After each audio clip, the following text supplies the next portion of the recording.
Good evening and welcome to tonight's City Council meeting. The public can attend tonight's meeting in person at the George DeSierro City and County Buildings Council Chambers located at 1 Tacoma Drive, or watch live on Channel 8 and through live streaming on Broomfield's website, broomfield.org/live. The public may also participate in public comment either in person or by calling 855-695-3744 and pressing *3 to be placed in the queue. Screeners will ask callers for their first and last name, neighborhood, and the agenda item the caller would like to speak on. If you'd like to speak on more than one item on tonight's agenda, you'll need to press *3 each time to be placed back in the queue for comment. Public comment will be limited to 90 minutes total per item. The first 1 through 15 participants in the queue have 3 minutes to speak. The next 16 through 25 in the queue have 2 minutes. And if time remains, the next 26 plus participants in the queue have 1.5 minutes to speak. For our hearing impaired residents present, we have wireless headsets available through our AV team in the back of the council chambers. The City Council regular meeting is called to order. Will the clerk please call the roll? Anderson. Here. Cohen. Here. Hinkle. Here. Jazerski. Here. Leslie. Here. Lim. Here. Marsh Holshin. Here. Schaff. Here. Ward. Here. Thank you. A quorum is present. Will everyone please rise and join me for the Pledge of Allegiance? I pledge allegiance to the flag of the United States of America and to the republic for which it stands, one nation, under God, indivisible, with liberty and justice for all. In an effort to keep order for tonight's meeting, I ask council members to limit their comments to 5 minutes. If council members are given an opportunity to speak for a second time on an item, they should limit their comments to 2 minutes. We'll plan on a 10-minute break at approximately 8 p.m. We will begin with council's review and approval of this evening's agenda. Council may add or remove items from the consent agenda, or council may revise the order of business for a meeting. Does any member of the council have any comments or questions regarding this evening's agenda? Seeing none, are there any objections to this agenda being approved? This agenda is approved. This evening, we do not have any items under petitions and communications. We'll move to public comment next. This is an opportunity for the public to comment on matters other than the items already listed elsewhere on this evening's agenda. If there's anyone who would like to be heard, please come to the podium, state your name and neighborhood for the record, and limit your comments to 3 minutes.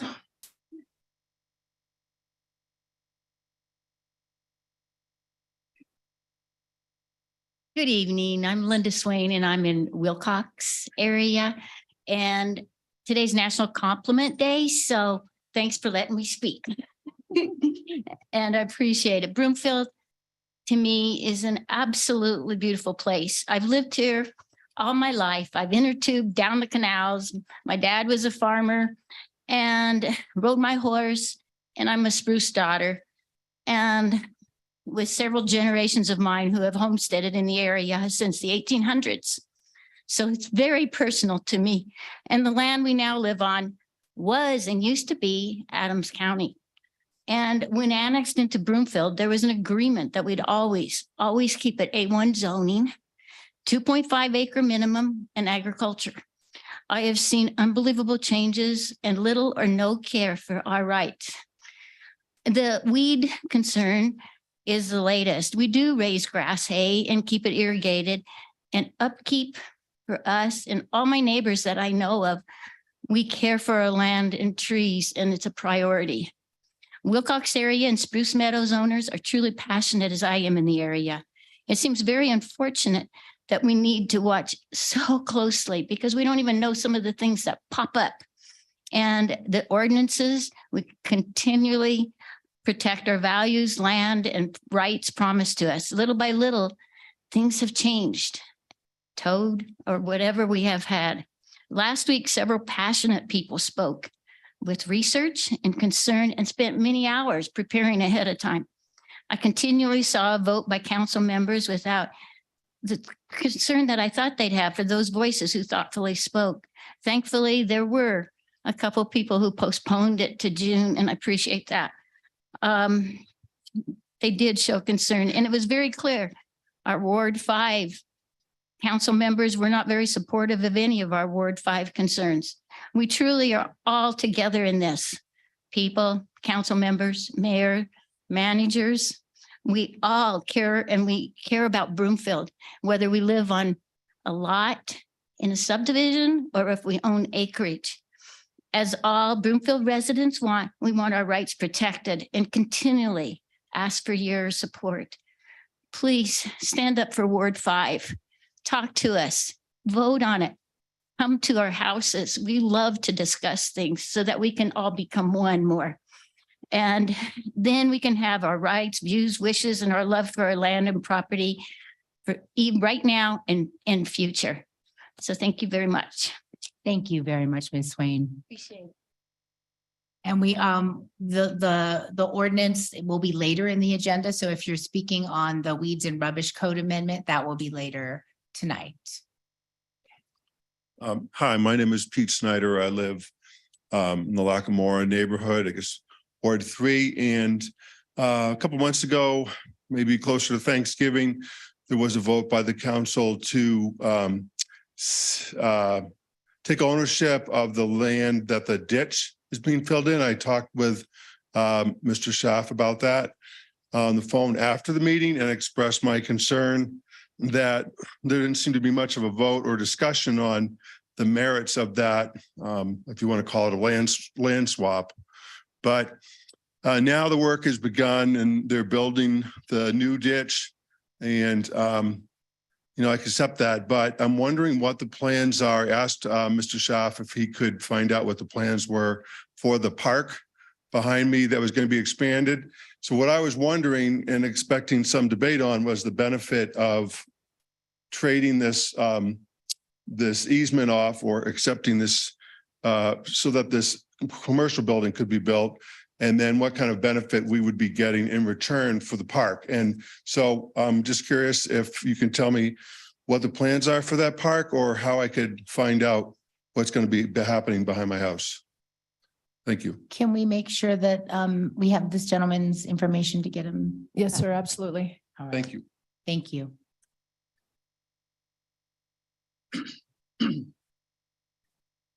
Hello, good evening.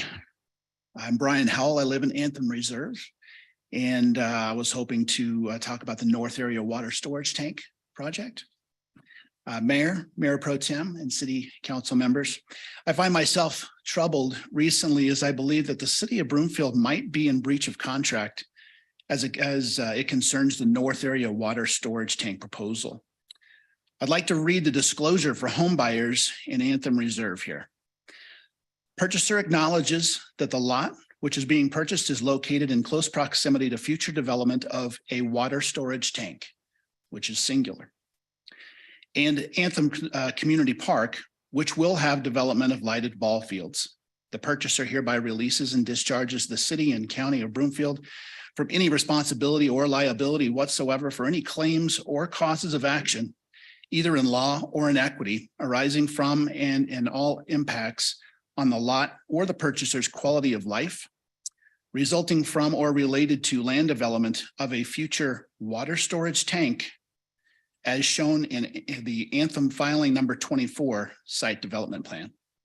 Now, since the current plan does not reflect a singular water tank and not as shown in the Anthem filing number 24, a reasonable person could assume that the city is potentially in breach of contract. I'd like to ask for an independent legal opinion on whether the release as provided by the city indemnifies the city if multiple tanks are built beyond the boundaries shown on the Anthem filing number 24 site development plan. In addition, I'd ask council to request from City Manager Hoffman a risk analysis of the following. First, in the event that this would be litigated, what's the potential financial exposure of the taxpayers? Second, if damages were to be awarded for breach of contract, would there be further exposure to a class action lawsuit?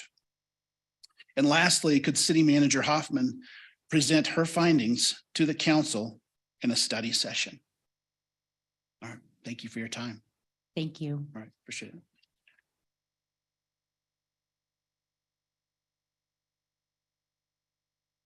Okay, good evening. My name is Erica Dahl. I'm a lifetime Colorado resident who just recently became a proud Broomfield resident.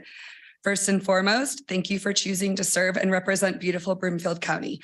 I understand at times it can be a thankless job, and I truly appreciate all the work you do and all the countless hours that go into serving our community.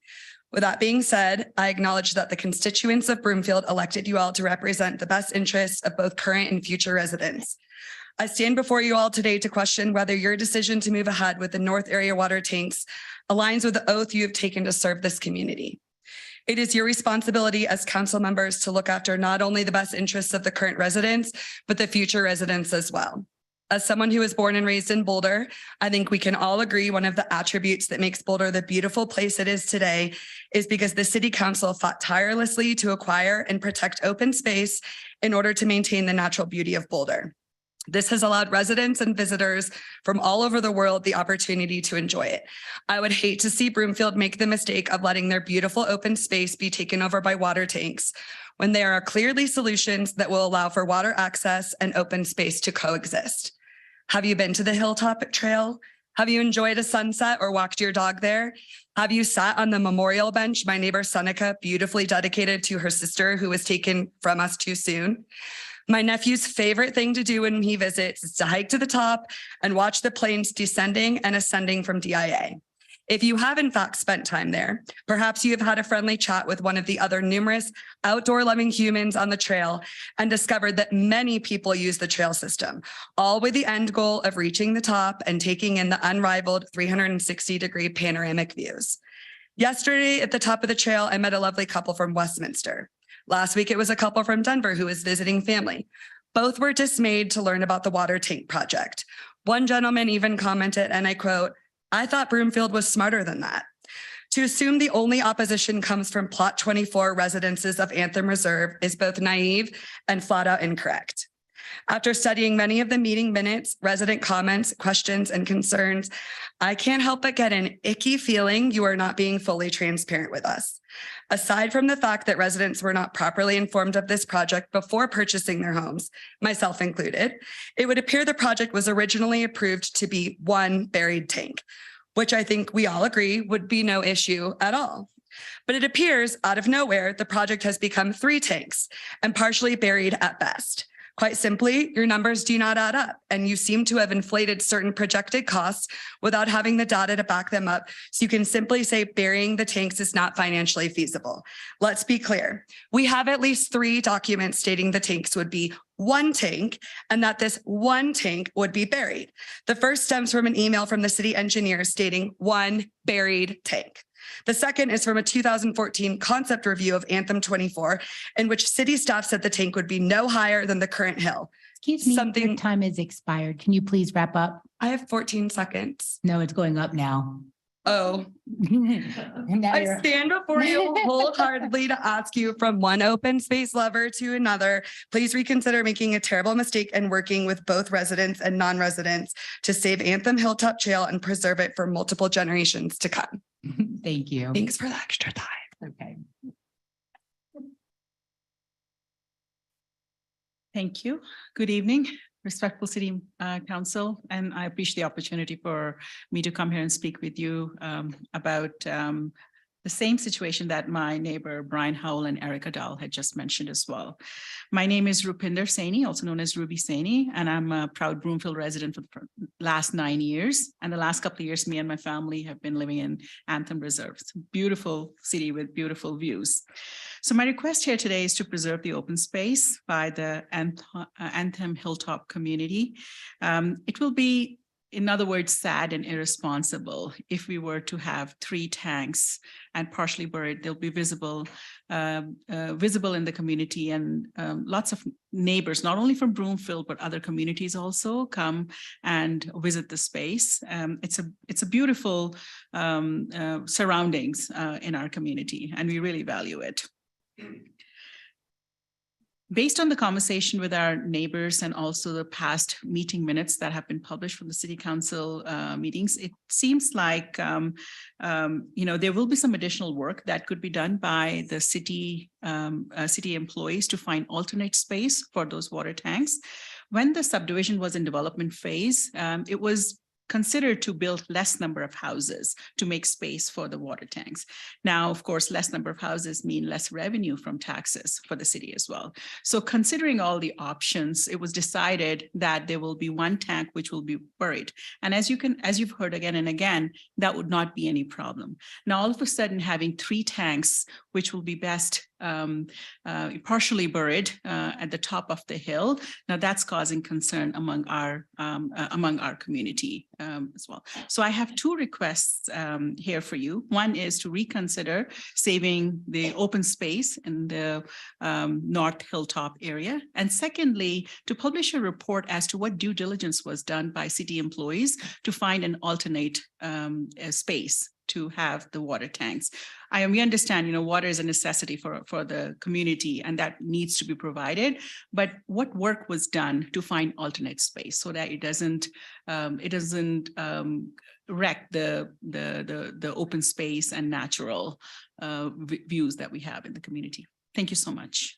Thank you. And I should refer you to last week's study session where we had an in-depth analysis of those alternative sites. So check the video and the agenda for all that information. Yeah, my understanding is that in-depth session that was done, there was some information that was shared, which may have altered as well, and it was not to the residents' satisfaction. So I'm going to leave it at that. So Okay. thank you. Thank you. Good evening. My name is Wendy Rice. I too am here representing as a resident of the Anthem Reserve neighborhood. And just as Erica said, thank you for all that you do, the amount of time that you put into these types of issues, because they are extremely important to us and others in the community. I want to piggyback on a couple of things that each of these folks said. We recently purchased a home, built a home in the Anthem Reserve neighborhood, and we were not made aware by the builder that the potential for the water tank, certainly not the water tank farm, or that the expansion of that upper hill area was going to take place. So I think that's worth mentioning. In addition, my biggest question is, how did we get from back in 2014, when we originally were talking about, based on past notes and minutes and conversations with the community members that are affected and impacted by this, how did we get from 1 tank all the way to 3? And now pump houses and fencing and lighting. It's not just 1 to 3 tanks, and it's not just above ground versus underground. So those are my questions, are those details and specifics. I will go back to whatever notes were had from the study session last week and whatnot, and continue to talk about these topics, but it just seems bigger than that. In addition, the amount of money that potentially is needed for these tanks and fencing and lighting and all of that good stuff, there is a way to allocate those funds responsibly for that project, but it doesn't appear within the notes that it's really actually being explored and the efforts are being made to consider it. It seems like it's just very brushed off a bit to the side. So those are kind of my asks, that we could circle back around, continue to revisit it. And of course, those open spaces to us. My son, who's 13 years old, the very first thing he did when we moved into the neighborhood was he rode his bike up that hill and came back down and said, "Mom, the view is even better up there." And I know it's not about the view and it's not about home values and all those good things. It's about water, accessing the water, and it's about money. However, our community uses those trails, and people come to Broomfield to utilize those trails and see those views. And I feel like it's a privilege that we live where we live, and I'm thankful for it. And I think that there's a big need to preserve it. So I would ask that you continue to dive into this and not just stop the process. So thank you. Thank you. Anybody else in person want to make any comments? generally. Next is public comment from individuals joining on the phone. To comment on the phone, please call 855-695-3744. Excuse me, and press *3. We have 2 people online so far, and we'll go first to Summer Signer and Signer maybe, and you have 3 minutes, Summer. Good evening. My name is Summer Signer. I'm a longtime Colorado resident and a concerned Broomfield constituent. Thank you all for your time and effort you spend representing our great city. Tonight, I want to speak to the North Area Tank Project and the residents' concerns about the rough path this project has been on to this point. To begin, I want to reiterate and remind that there's only been 1 tank ever proposed on the top of the hill for the last 20 years. Again, City Council asked City staff if residents were told the project would be a single buried tank. They were told no. However, from 3 separate occasions, including this 2021 CIP showing a drawing of a buried tank, the answer should clearly have been yes. The residents were told it was 1 single buried tank. We all understand and agree that water is a necessity. None of the commentary is an argument against that. I understand based on the engineer's report that 2 smaller tanks makes it easier to clean by being able to take 1 offline.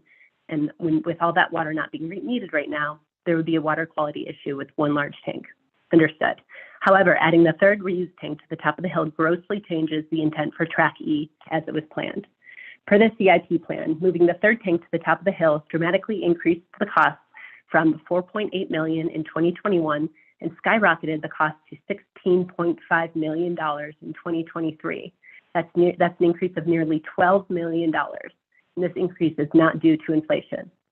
Based on that information, if the tank remained in another location as was originally planned, that 3rd reused tank above ground and not needing to be buried, there would be a significant cost savings, again, that near $12 million, more than enough to cover the cost of flat top fully buried tanks on top of the hill. Again, the original plan being fully buried tanks. It was also discussed in the study session that keeping the tank in another location, the other location as was originally planned, would then create the need for 2 pump stations. But to clear up any confusion on this, in either scenario, 2 pump stations are necessary either way. Sticking with the original plan of the reused tank in another location does not add an additional pump station to any plan. Again, the tanks were not to exceed the height of the hill as it stands. They were always planned to be buried. The design engineer is stating that there will be scheduling delays if changes need to be made. And it's being posed that it's at the fault of the residents, bringing up our very relevant and significant issues. There wouldn't be a delay in terms of needing to redesign based on relevant input from the residents if instead of moving forward and just not following the original plan, the inefficiencies of this situation is really due to staff not following the plan as was agreed when Anthem 24 was being developed through the planning stages. And this is why we're at where we are. It's really unfair to the residents that we're getting the answer of it just is what it is. We tried. And those attempts were not made. The plan was not followed. And we're in this situation where we're all desperately trying to have the input that was originally planned for. And we're this far down the road with the planning, and there's very clear concerns with the costs that are being put into this. I really think we should. Ms. Signer, your time has expired. I really think that we should be. Please wrap up. Yeah. Yep. Thank you.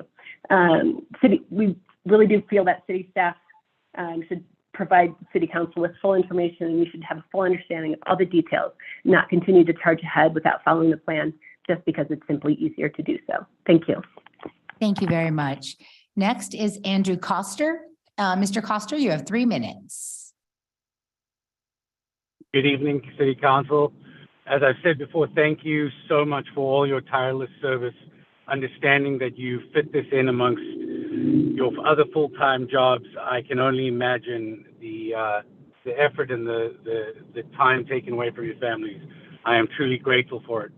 I did want to just highlight some things that were brought up in the study session about the Anthem 24 project, and it was rather dismissive from City Manager Hoffman on being just candidly dishonest with you at council when asked if there was evidence of city communicating buried tanks, and she answered no immediately, to which we have now demonstrated 3 different instances where this has been. Furthermore, this was presented as, is it right to put a $7 million increased cost, which I doubt it will even be, on the taxpayers of Broomfield. But I want to give you some perspective on that if we did the math.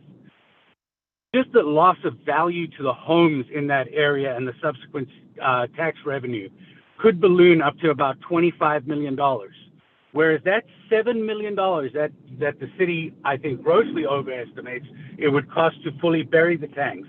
If you amortize $7 million over 50 years over the 75,000 residents of Broomfield today, the annual cost per resident is $1.68. I want you guys to think about that. For $1.68 per year per resident, we can preserve that hilltop. I'll leave that there. I appreciate the time once again, Mayor, Mayor Pro Tem, and City Council. Todd and Heidi, you have been incredibly responsive and really appreciate you listening to us as we navigate these waters. Thank you. Anyone else like to speak on general comment before we move on? Please come up to the podium. Hi, everyone. And like everybody else, thank you all for the time that you give to us. My comment is short Could you tonight. state your name and neighborhood Oh, for the yep. record? Thank you. It's been a while. I know. Elizabeth Heidel, Skystone. I thought you all recognized me. I'm here. The only comment that I have today is about the replacement for Ward 2. I read the applications for all the applicants and looked at the videos, and I really hope all of council will support either Greg. Am I getting the name right? Gary, I'm sorry. Mahan or Dave Feynman from Skystone, because we have over 800 people that live in our little community, and we're on the other side of Broomfield, and in a lot of issues, I don't feel like we're really represented, although we have a lot of communication with the mayor and some other peoples of the council. So appreciate your consideration. Thank you. All right, next is council's community and event updates. Does any member of council have an update this evening? Councilmember Lim. Yes, I just wanted to call the community's attention to the RTD Northwest Rail Peaks Service Study open house that's occurring. I know a lot of Broomfielders have been concerned about the plans or lack thereof for the commuter rail service that's supposed to go from Denver to Longmont. So that open house is happening in Boulder on January 31st and Westminster on February 2nd. And there's also an online meeting. So if you'd like to have your voice heard on this issue, as many of us would like to be heard on this issue, rtd-denver.com projects Northwest Rail Peak Service Study will give you more information. Thank you. Thank you. Any other council member updates? All right. No? Oh, yes, that's so. Councilmember Shav. Thank you, Mayor. So I just wanted to update council. So the Rocky Mountain Metropolitan Community Noise Roundtable has changed their meeting time. This will now be on the first Thursday, the second. It's now in the evening, second Monday of the month. And this will now be in the evenings as opposed to during the day. This was in response to a lot of community members from all of our jurisdictions asking us to meet in the evening. So again, that meeting date has changed. And with that February meeting, we will have the FAA there. They will be giving us a presentation that includes both noise as well as lead pollution. So just wanted to update council on that. Thank you very much, Councilmember Shav. Any other comments or updates? On that note, I saw Boulder County is also in support of this EPA finding, and we should talk about it as a council as well to join Boulder County in support with the leaded fuel. And I'm also trying to arrange a meeting with the Air Pollution Control Division with my colleagues to discuss the matter. So more on that. Next is council's consideration of the consent agenda. The clerk will read all of the consent agenda items by title, and there'll be one opportunity for public comments and council questions and comments. Following the clerk's reading of consent agenda items 7A through 7E, we will ask for public comments. Will the clerk please read agenda items 7A through 7E by title? 7A, approval of minutes from January 10th, 2023, regular meeting. 7B, resolution number 2023-16, authorizing the cancellation of bad debts submitted by the revenue manager as uncollectible. 7C, resolution number 2023-14, authorizing and approving an agreement by and between the city and county of Broomfield and Asphalt Specialties Company Incorporated for the Anthem Ranch Road reconstruction, Lowell Boulevard to Hope Circle. 7D, resolution number 2023-26, authorizing and approving amendment 2 to the agreement by and between the city and county of Broomfield and ACL Incorporated for the US 287 120th Avenue Side Path Infill and Transit Assets Improvements Project. 7E, request for executive session discussion of personnel matters regarding the city and county manager permitted under CRS 24-6-402. Thank you. We'll now proceed with public comments on these items, starting with in person. If there's anyone who'd like to be heard, please come to the podium and state your name and neighborhood for the record and limit your comments to 3 minutes.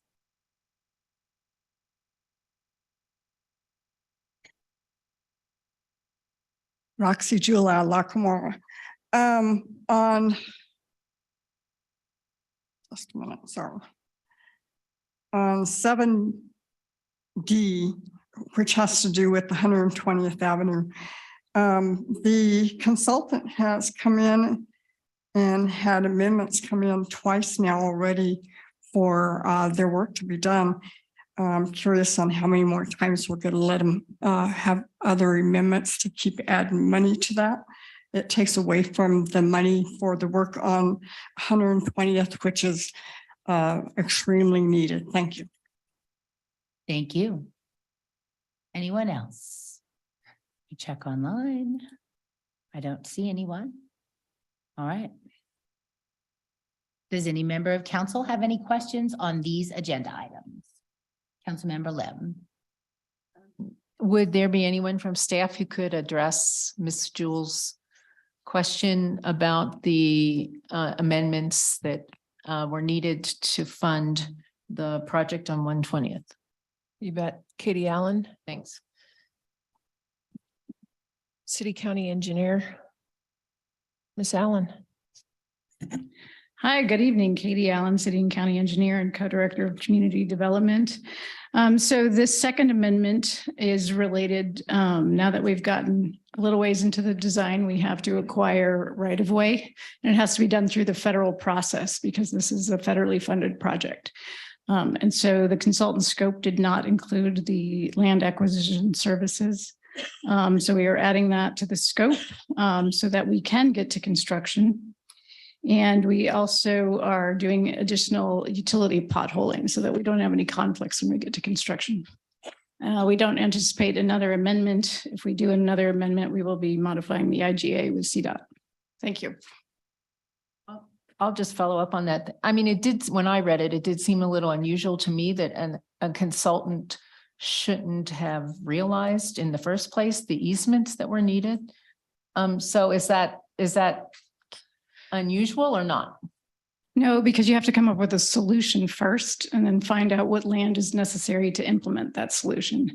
And then you understand which parcels are going to need to be acquired as easement or fee simple or what have you. So it's not, you don't typically know before you start the design work. Okay. Okay. And on a better note, the 7C came in lower than anticipated. So that's the good news on the CIP projects. Thank you. Any other council member comments on these items? All right, before asking for a motion, I want to remind everyone that item 7E is a request for executive session and requires 2/3 approval of council. Is there a motion by council that the recommendations contained in the staff reports for agenda items 7A through 7E be approved? Councilmember Leslie. I'll move the motion. Thank you. Can I have a second? Councilmember Marsh Holston. Second. Thank you. Is there any discussion? I just want to add, I'm pleased with 7C. And again, the Anthem Ranch residents have been wanting particularly that part of Anthem Ranch Road to be repaired. So I'm really grateful, team, that this is being presented tonight. Thank you. They've been patient. Thank you, Councilmember Leslie. So any other discussion? All right, all in favor? Any opposed? That passes unanimously. There is no business before the Board of Social Services or the Board of Health this evening.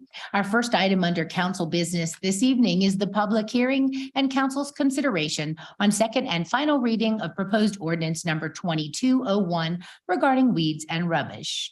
Before we open the public meeting, I'd like to make a statement. As with any modification that comes from a place of positive intent, which was my intention when approaching council to move this forward, there are several unintended consequences that came to light during the process. I will own that, and I want you to know that we're going to, we heard you. We definitely heard you, and we understand the burdensome things that this would create for your community. Later on in the discussion, council will consider an amendment regarding the properties located in the A1 zoning district, and the amendment would retain the current exemption in the municipal code for A1 properties regarding weeds. Keeping this exemption in the code will not impact our continued fire mitigation efforts, which remain a priority. I'll now declare the public hearing open. Council has a copy of the agenda memorandum, which I'll ask our staff to summarize. Thank you, Mayor, and good evening, council and community. Brandon Murray.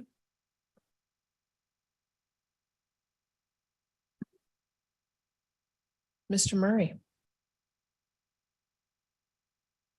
Good evening, Mayor, Mayor Pro Tem, council members. My name is Brandon Murray. I'm the Code Compliance Manager for the Broomfield Police Department. And can I advance that or? All right, there we go. Yeah.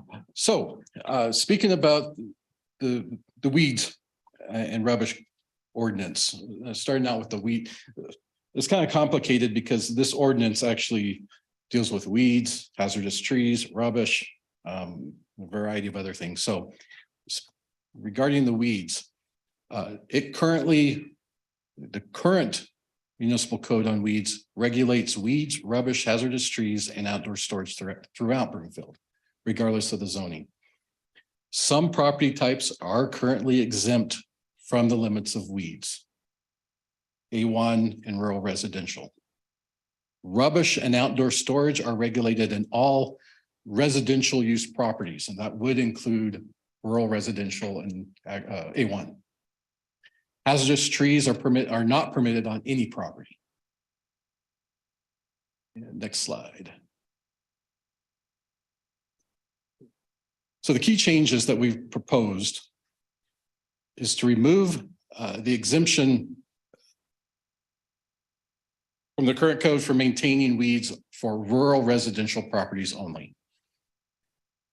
Will now require all weeds on a property over 1 acre and zoned rural residential to keep the area 15 feet from a property line to a height of no more than 12 inches.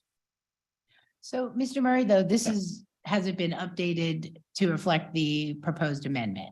Just want to clarify. This is what was originally going to be presented if we weren't going to amend it. Because you're removing the exemption, and so we're going to keep the exemption, hopefully. There's two exemptions, Mayor. There's one for RR and one for A1. Okay, thank you. Thank you. Okay. The proposed ordinance would retain the exemption for A1. Okay. Yeah. Thank you. You bet. The impact of removing this exemption on HOAs, I spoke about that at the first reading, as there were some questions about how this would impact an HOA. Again, that was a minimal impact. We couldn't find any or identify any properties in Broomfield that are zoned RR in an HOA boundary. We did add a definition of turf grass, as there was no prior definition at all. So we've added turf grass, and turf grass would be limited to 8 inches in height. We did amend the exemption for properties capable for livestock grazing to state used for livestock grazing. Some other changes required or be allowed to issue notices by email. Increase the amount of administrative costs from 25 to 75. We added a penalty provision, and then relating to hazardous tree reporting. Currently it states the endangered person must make the report, and we're simply changing that to any person. And then, of course, Broomfield Yard Pals, our program to connect volunteers to residents in need, remains in this option for those residents that do have assistance or need assistance in maintaining their properties. And next slide. All right, this is for rubbish. So when we get there, I can go over that slide. Okay, so speaking about rubbish, the definition of rubbish, the main key, the main change to this ordinance is to just update the definition of rubbish to be more inclusive of the type of items that we are seeing or having reported to us almost on a daily basis. There are no changes to the sections addressing rubbish or storage of building materials. The current code is not being expanded to include any other parcels or neighborhoods that weren't previously included. The rubbish and building materials sections of this code currently apply to all properties zoned for residential use, and that does include rural residential and Ag 1. Code compliance has been enforcing the current codes related to rubbish and storage of outdoor building materials on all properties zoned for residential use. No, we don't expect any significant increase in enforcement because we've been doing that. This is really no change other than just redefining rubbish slightly. The amended rubbish definition will better include those items reported to us, as I just mentioned. And again, our Yard Pals program is also an assistance for those folks needing help cleaning up their properties. And next slide.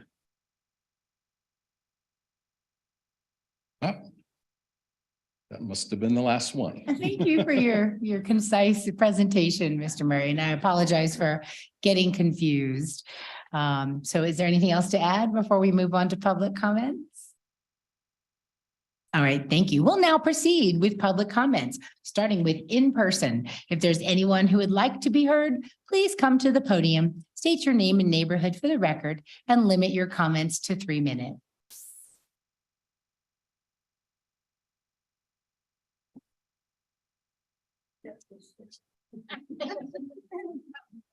Thank you, Cindy.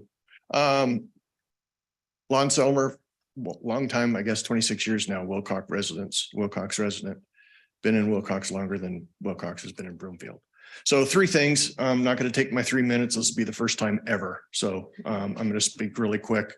First thing, thank you for the amendment, continuing the exemption for A1. That said, there's still in reading through, if you read my note, in reading through the various Section 8 codes, there's still a lot of stuff that needs to be fixed.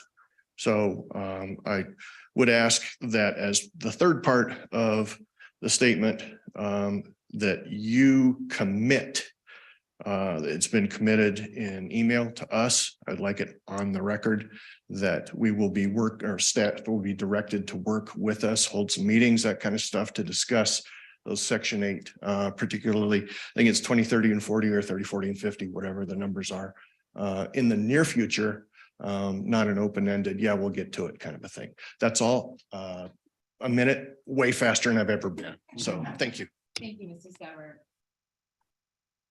We will do that. We are committing on the record. Anyone else? Lon's hard to follow up. Good evening, Mayor, Mayor Pro Tem and council members. I feel like when I walk up here now, you all should say Norm. For those of you too young to get that reference, Google cheers. Mayor, Council Member Cohen and Council Member Hinkle, thank you very much for responding to the emails. I do apologize up front for the flurry, but I didn't even realize this was going on till last Wednesday night. And so with 5 days left, as you are aware, I went a little overboard. I have already shared my concerns about potential impact to the Wilcox neighborhood. Good news is some of my concerns were not even warranted because they're already on current municipal codes. Today, I want to share with you a few ideas more about the process than the actual codes themselves. I'm aware that the council agendas are made available online, and I even receive emails weekly too, with links provided to things that are going on in Broomfield and the council agendas. Having said that, life gets really busy and I don't review, shocker, every single agenda. It seems like something like removing an exemption to a zoning impacting a whole neighborhood might have warranted, excuse me, public notification signs or a mail sent to each impacted house. I think that would have sent a lot of the frustration that you all went through and we all went through this week. In the future, I would like to suggest that when an issue comes up, can we look at maybe the least invasive solution possible, like letters to the zoning area saying, hey, based on the Marshall fire, this is something that we hope that all of you property owners will do for fire mitigation. Again, in this case, I think a letter, my husband said it best, a letter, we would have said, yeah, let's go look around. What do we need to mow? What do we need to clean up? What do we need to do to be responsible? And also I just, we're a darn good neighborhood. We really take care of each other. We really watch out for each other. We're really diverse, but I think every once in a while council does something that impacts our neighborhood and we really come out in force. We're small but mighty. And so, but we would like to work with you and not be in a situation where there's this confusion, frustration and that kind of stuff. So next time you want to change something that impacts Wilcox, give us a call and we'll go have a cup of coffee or a glass of wine and we'll chit chat. So thank you. Thank you. We'll do it at Lon's house. There you go. Okay. That works. Good evening, Luana Fletcher, Wilcox area. First off, I want to say thank you, Todd, Mr. Cohen, for sending me the email. Mayor, thank you for returning a call and speaking with me on the phone. And I want to reiterate also with this neighborhood, 30-year resident, Adams County first, Broomfield after that. We all got together, did a vote, filled out a piece of paper, yes, no, created the 50%, and A1 was the number one reason for me checking yes on that piece of paper and filing for that. I do want to say that that's the way this neighborhood works. We work through the TOD, we work through the annexation and ceding from Adams County and becoming Broomfield County. And Todd, thank you for explaining that, you weren't required to do public notices and stuff, but public notices, no neighborhood meetings, no letters notifying the community, no council members or staff reaching out to this neighborhood. It just isn't the way we work. And I know that seems strange and funny, but what you don't know is that as the fires were approaching, there was neighbors out that already had their properties mowed. They were out there mowing their property. There was a text tree, a phone tree, people saying, I don't have a trailer. Can you help get animals out? I do have a trailer. I can help get animals out. This is the type of neighborhood. I'm not aware of weeds in the neighborhood, but if a fireman wants to take me in a truck, his truck, I'd love to go tour the neighborhood with him just so I could ride in the fire truck. But that said, I'll probably have him come ride in my vehicle, but wouldn't be near as much fun.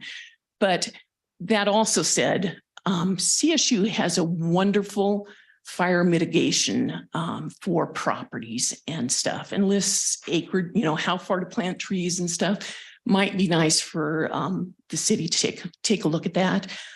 I think pretty much our neighborhood does comply with that and does there. I do want to say that it is a dry land pasture out there. There are irrigated pastures, or there's irrigated ag crops on that area. That said, I just paid over $300 to get seed and planted it and stuff. It does need to be higher than 12 inches so that it goes to seed and helps come down, and then you can mow it at that point to have it be better prepared and stuff. Thank you very much. Again, thank you guys for tabling this. Thank you, Ms. Fletcher.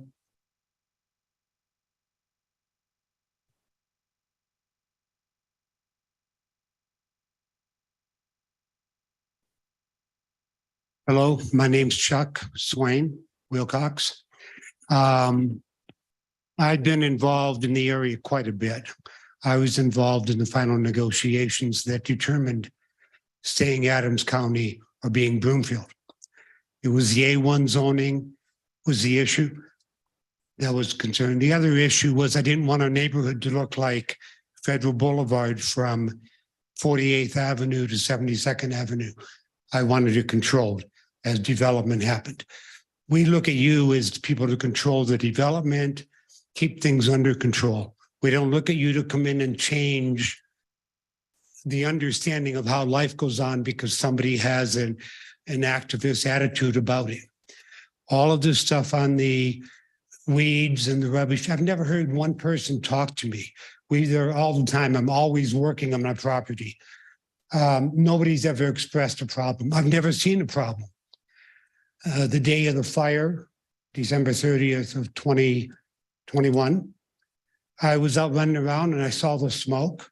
I left the bank, drove back home. I had 3 acres that I'd grown in 3-foot high grass hay that I would have going to put my horses on when we got into March 1st to June 15th before I could irrigate and get growing again. I cut it all down to 6 inches that day because I had things dropping out of the sky that were on fire. And I did it. We're not stupid. We take care of each other. But if you guys are going to do something that affects an area, come to the area and talk to us.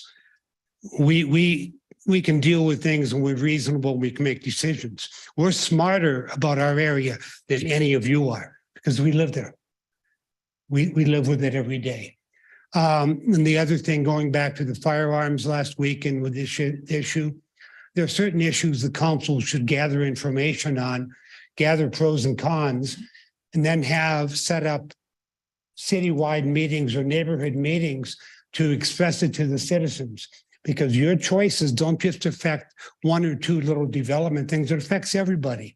This gun thing, firearms, a lot of BS went into it. A lot of support from outside the city went into it. It's not going to stop one suicide. It's not going to stop one robbery. But it's a slap in the face for everybody who cares. And you didn't include us at all.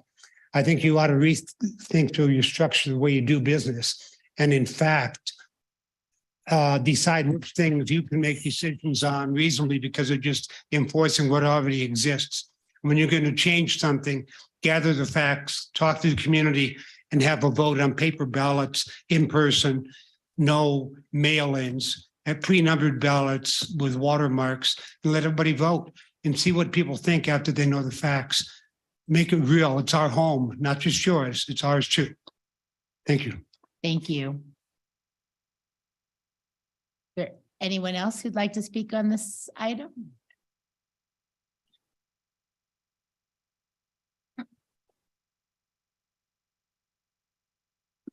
My name is Melissa Missoni. I also live in Ward 5.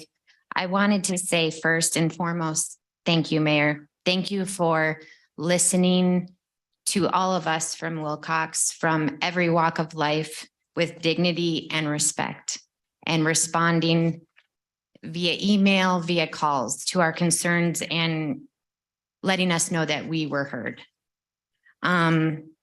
The one thing I wanted to talk about to council members that perhaps are not familiar with our area, You've responded that the reason for the ordinance change was the most problematic areas that were identified as large parcels of vacant land and large parcels of vacant land getting ready to be developed, which are currently apparently not maintained. I truly believe it is safe to say with certainty, we all have sharing the same goal of reducing fire risk. I want to reiterate that assessing wildland urban interface areas of fire risk in Broomfield is absolutely necessary and greatly appreciated. Mr. Shucks and Manager Hoffman's tireless effort with North Metro and all of CCOB working side by side to identify those various protection measures for fire mitigation to comprehensively assess the overall risk in the area and provide in-depth surveys on high-risk areas we can all improve on today. Those burn maps all show moderate to high risk in the north areas of Broomfield on vacant land and open spaces. My goal is to help you understand why the ordinance as originally written confuses and concerns many of us when the purposes of its admitted creation is driven in the name of improving community and neighborhood safety. You made the approval to remove the current blanket exemption, but what is hard to understand is the exceptions that are listed, defined in the master plan, which also includes city-owned open lands as approved on a final plat or site development plan, or as acquired or leased by the city for open land. The other huge exemption is for properties larger than 20 acres with an approved PUD, but no approved site development plan, CCBOB owned or not. A lot of the developer-owned parcels are unmaintained. We are surrounded by 800 acres of Broomfield-owned properties, another 400 acres of developer-owned vacant land. A lot of it is unmaintained to the north, east, and west of us. You drive that circle down, we're also encompassed by HOAs like Spruce Meadows, Ashwood, Red Hawk Estates, McKay Landing. And then you have maybe 2.5 roads of property owners like us that were held specifically in this ordinance. I urge you to look if fire mitigation is an option and the reason for this ordinance to create a rigorous and consistent schedule that also protects us as a community, since most often we're doing it on our own. Thank you so much. Thank you. Anyone else? I don't see anyone online. So questions from City Council are next. Members should limit themselves to questions during this portion, and the time to introduce amendments and state positions for or against this item is later. Are there any questions from City Council? Councilmember Lim. Yes. I had the same question as the last speaker did, as far as what was the staff's reason for allowing the exemption to remain in the code, that any property larger than 20 acres with an approved PUD, but no site development plan retains its exemption. Mr. Murray?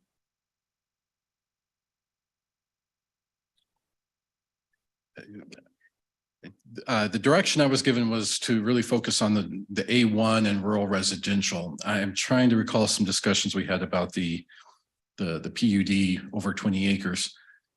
And I don't recall exactly why we decided not to exempt those particular properties either. If we're going back to look at with conversations with A1, can we look into the larger PUD parcels also? Because it seems logical to me that we would want them to trim the perimeter also. Seems logical to us as well. Okay. And the other question that was raised was what is Broomfield doing to make a defensible perimeter, I would call it defensible space around its open space? So could you, I think we had some indication that Broomfield is going to be mowing that. So could staff verify that? I'm going to have Mr. Shuck walk down, but I'm going to start the conversation by saying as soon as the grow period begins, which is generally in May, we'll do the first 15-foot security band. And then we'll do it 3 months. Mr.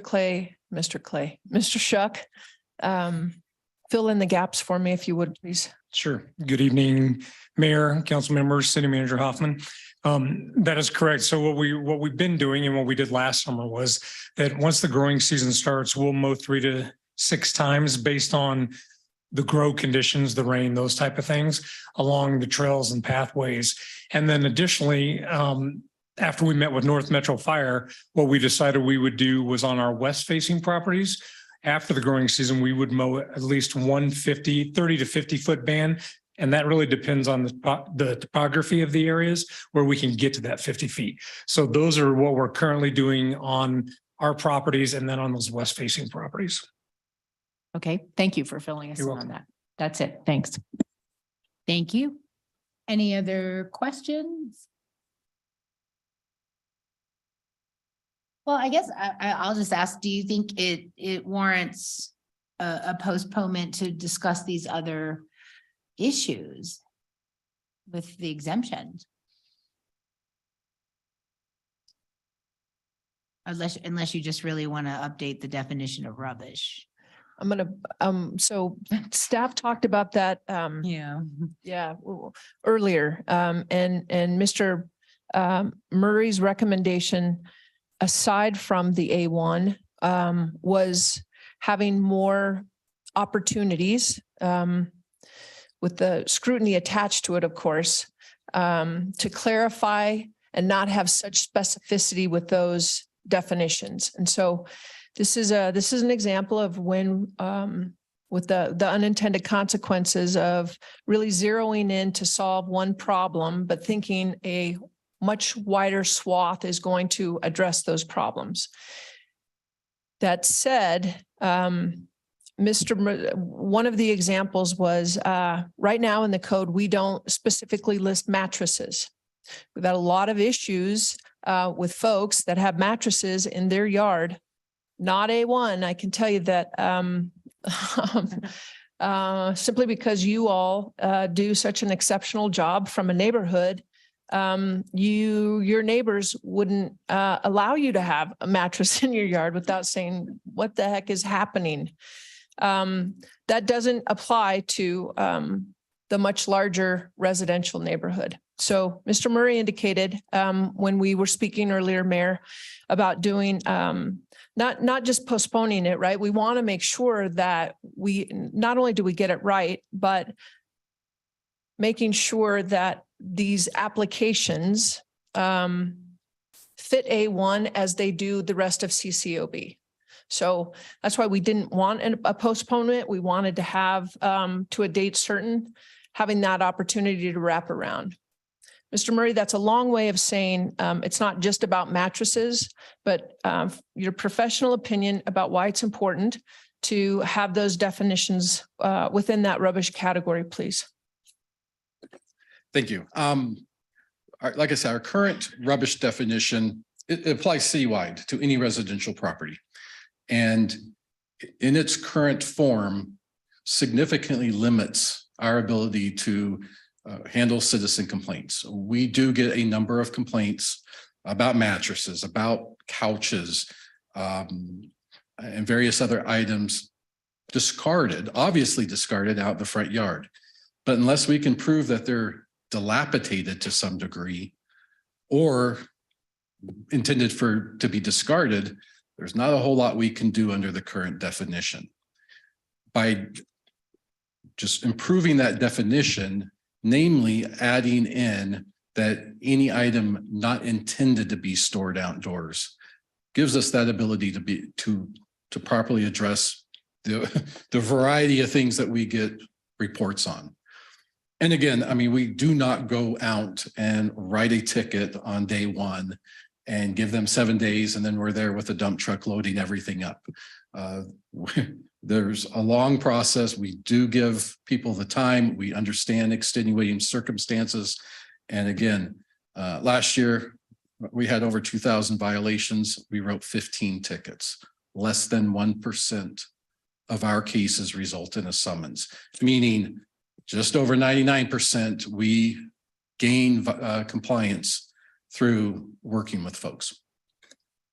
Well, thank you for that clarification. You bet. All right, any other council questions? No? All right. There being no further comments, the public hearing is closed. Next is council's consideration of proposed ordinance number 2201 on second and final reading. Will the clerk please read proposed ordinance number 2201 by title? 11A, public hearing ordinance number 2201, amending and updated certain sections of Title 8 of the Broomfield Municipal Code relating to weeds and rubbish, second and final reading. Thank you. Is there a motion, Councilmember Cohen? Yep. I will move to amend ordinance 2201. Councilmember Cohen, I'm Yes. sorry, we need a motion to introduce we need to get this ordinance on the floor first. That's So right. we can have a motion to introduce it and then we can move to your amendment. I apologize. So first he can make his amendment and then we do. Right? Let's get a motion to get the ordinance on the floor. Oh, okay. So I need a regular motion to get the ordinance on the floor. Per the city attorney, I'll make a regular motion. Thank you for that, Councilmember Cohen. Is there a second? Councilmember Henkel. Second. Thank you. Any discussion? Now, Councilmember Cohen. Now. Are you sure? Okay. This time I'll move to amend ordinance 2201 to retain the exemption for A1 properties from BMC 8-08-040 parens A parens 1 weeds and turf. Is there a second? Councilmember Henkel. Second. So now we have to have a 2/3 majority to have this amendment on the fly considered of 6 votes. So first, is there any discussion on the amendment? I'm sorry, Mayor. This is new to me. This part is new. Okay. Because this amendment is being introduced night of, your council rules require a vote to introduce it. So we need to take a vote just on the introduction and then we can go to discussion. Without getting into the weeds, no pun intended. I already used that joke earlier, Mayor. Do you think, would it make sense to have a separate category for weeds and rubbish separate? Or are they are separate? They're located in the same code provision, so they're located on the same ordinance. But are they're in a separate category? They are. Okay. Yeah. So it's still, the exemption is clear that it won't apply to A1 for weeds, but the rubbish is. It is, and we have a slide with what the amendment would look like. Okay, we'll look at that once we get our threshold. Yes. So all in favor of allowing this amendment, please raise your hand. Anyone opposed? Now we can move to the discussion on the amendment, Mayor. And thank you Okay. all for being Yeah. patient on the Parley Pro. Thank you. So discussion on the amendment, anybody? Councilmember Marshall. Thank you, Mayor. I just wanted to say that I do understand the concerns that have been brought up and I do support delaying this. However, I do not support delaying it in perpetuity. I do think we should bring it back up again. I don't think the exception should last forever. But I do think that we should address the issues that are at hand and then bring it back at a future date. So. All right, thank you. Councilmember Shaft. Yeah, that kind of goes in line with what I was thinking. So what are those next steps should this amendment pass? What is that engagement with the residents and how do we have this larger conversation?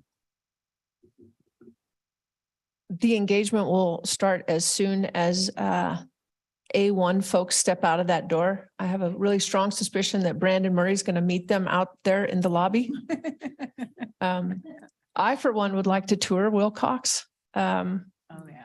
I've heard so much about it during my tenure here. I never really understood what the toad was.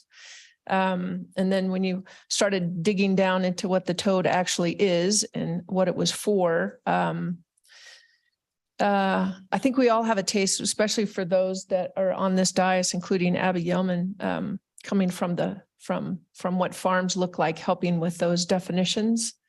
I'm looking at Mr. Murray. Thank you, sir. The TOAD, the Transitional Overlay Access District. I got it? Yes. And Mr. Murray is going to meet you in the lobby. Thank you, Brandon. We sure appreciate it.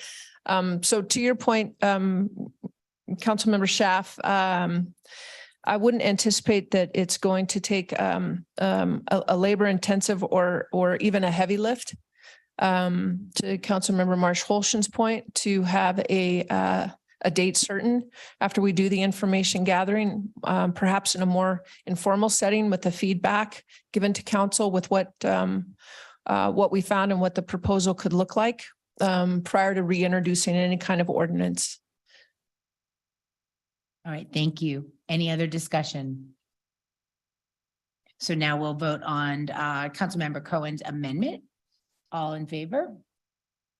Any opposed? That passes unanimously. Now we'll return to the main discussion. We moved on through that. And then we'll vote on the amendment. The ordinance is amended. All right. Okay, one other call for discussion on the ordinance in general. Seeing none. Oh, yeah, Councilmember Lim. So when staff agreed that it was worth considering the further review of the getting rid of the exemption for the larger parcels, when is that a part of this A1 property coming back? Is it separate? I would say it would be together. Together. Okay, thank you. Thank you. Anyone else? All right, seeing no further discussion, we'll move forward to the vote on this ordinance number 2201 as amended. All in favor? Any opposed? That passes unanimously. Thank you all so much. It is 7:13. Next item under council business this evening is the public hearing and council's consideration on second and final reading of proposed ordinance number 2185 relating to sidewalks and snow removal. I'll now declare the public hearing open. Council has a copy of the agenda memorandum, which I'll ask our staff to summarize. It's the Mr. Murray show this evening. Next item, please. Right. Okay, so next slide, please. All right, so in regards to the revisions, the amendments to the snow removal ordinance. Number one, it updates the time allowed to remove snow from your public sidewalks. Currently, it states noon the day following. The problem with that is if it stops snowing at, say, 10 p.m. one evening, a resident has a kind of a limited amount of time to get that snow cleared. By moving it to a 24-hour period of time, it would actually give that resident the morning time before they go to work or the evening when they return. It's just a little bit more consistent period of time to get your sidewalks cleared off. We're asking or amending the language requiring residents to remove the snow from the street and gutter. Currently, our ordinance states that residents are required to maintain the street and gutter, and a resident brought a concern to our attention about that, and we agreed. So we're removing that language. It better articulates the snow from private property that cannot be pushed, piled, or blown into the public right-of-way. The ordinance currently implies that, but due to a lack of specific language, it's too vague to enforce that piece of the ordinance. It does expand snow removal requirements on properties other than 1 or 2 family dwelling units. So our apartment complexes, condominiums, townhomes would be required to not just clear the sidewalk from a sidewalk adjacent to a public street, but any sidewalk that the public or visitor or resident has access to, including exterior stairways. Some of the other changes, it does, we do specify that the entire width of the sidewalk needs to be cleared, not just a shovel width or 36 inches, whichever is less. The requirement to continue clearing the snow off your sidewalk if drifts form or snow or ice forms. It does define maximum penalties. And it does provide the ability to abate a violation following a proper notice. Abatement, again, I spoke about this briefly during first reading. It is important to take swift action for the health and safety of the public. Abatements are policy-wise, they're just a last resort. We have a limited budget. Annually, it's $3,000 to do abatements all year. So we would not be able to go around and abate every snow and ice violation that exists currently, because as currently there are hundreds of them. They are not approved without supervisor approval. And basically would only be used in situations where we have repeated violators that we just haven't been able to gain compliance through our other means. Or if the safety concern is so extreme that we believe immediate action must be taken. And once again, Snow Pals, our volunteer program to connect volunteers with residents in need, will help residents get their sidewalks cleared through that volunteer program. And next slide. No, next slide. Thank you again, Mr. Murray. You bet. So we'll now proceed with public comments on this item, starting in person. I don't see any online either. So questions from City Council are next. Members should limit themselves to questions during this portion, and the time to introduce amendments for or against this item is later. Any council questions? Councilmember Shah. Thank you, Mayor. So just one quick clarification. So is this a complaint-based system, or is this as the city is going around plowing streets that they're able to stop and deliver a summons or a warning? Currently speaking, it is a complaint-based, by a majority is complaint-based. Since January 1st, we have received well over 100 complaints for snow and ice on public sidewalks. And so the officers are all they're doing is responding to those complaints. When we're not receiving a high number of complaints, then it is an expectation that the code compliance officers proactively patrol and look for those violations. So there's a statement that you even read in the staff presentation. The proposed amendment would better articulate the prohibition of snow, ice being pushed, blown, piled, et cetera, on public streets and right of way from private property. I see many, especially single family houses that will shovel from the driveway all the way into the street to kind of clear that snow that's been piled up right in front of their driveway as the plow comes down the street. Is that the intent of this, or is there a different intent for what this amendment is doing? No, snow and ice, that's, I guess a good example is when the plow goes down the road and piles that snow right up at the edge of the driveway. That snow that was on the public right of way, that can be pushed or piled to the side, obviously, so they can get out. This is more about snow on private property being pushed out into the right of way. And a common complaint we receive, and I do know Public Works has concerns with, is commercial operators back plowing snow off of driveways and leaving that in the right of way. So that's more of the intent, is the larger quantities of snow coming off of private property. We included in this ordinance that somebody just sweeping or shoveling snow off their sidewalk into the gutter would be exempted. So again, it's more about quantity of snow. If that answers your question. That does answer my question. Thank you for that. I think there was this, the carve out that's now in this ordinance around snow and ice removal from multifamily housing. And I'm curious, how we are able to do that, require a private property to remove snow and ice from their interior residential walkways that aren't on private property. But then also, could this be expanded to, front steps, driveways, as those could potentially be, accessed by other occupants and public?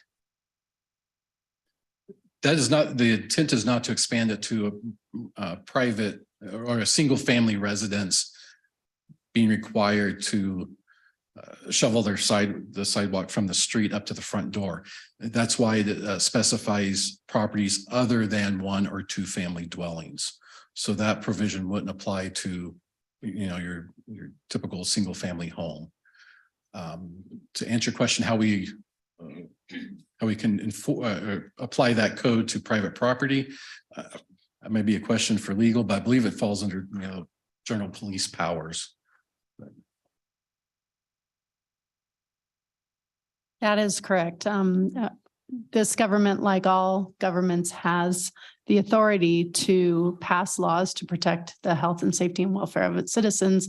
And those laws can apply and do apply on private property. It covers everything from noise to fireworks to animal regulations. A whole host of most of your code is passed under your police powers authority. Great. Thank you for that clarification. That's all I have, Mayor.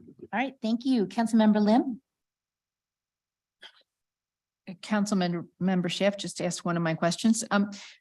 The other question I had left was defining, making sure there was an understanding of public property. So the turf, or sometimes landscaping, that's between the street and the sidewalk in some areas,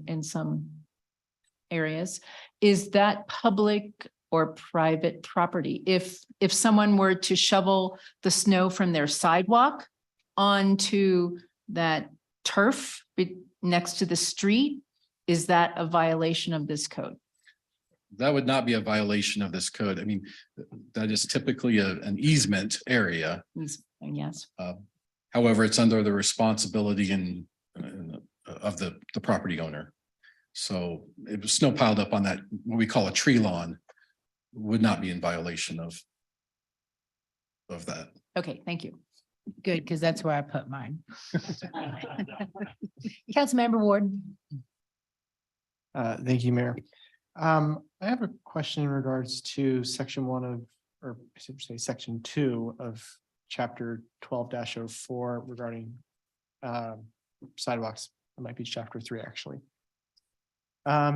Subsection D, when it says each responsible person is defined in sections A and B shall remove or cause the removal of snow, sleet, hail, or ice to expose the sidewalk to the entire width of the sidewalk or the width of 36 inches, whichever is less. What is ADA's guidance in terms of how wide sidewalks need to be for modern designs nowadays? My understanding was at least 5 feet typically. This was a question that came up actually a couple summers ago in regards to encroachment of limbs. And through our legal staff, we determined that a 36-inch was the minimum allowed.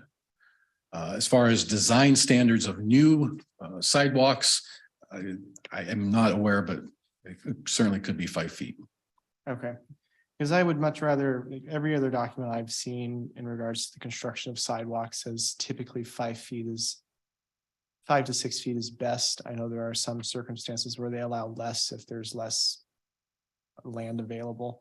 And so I would rather have seen that this follow that 5 foot guidelines to allow people with either walking dogs or canes or even wheelchairs, because wheelchairs need about 6 feet to pass to allow better mobility for those individuals. That's all I have, Mayor. All right, thank you. Any other council member questions on this ordinance?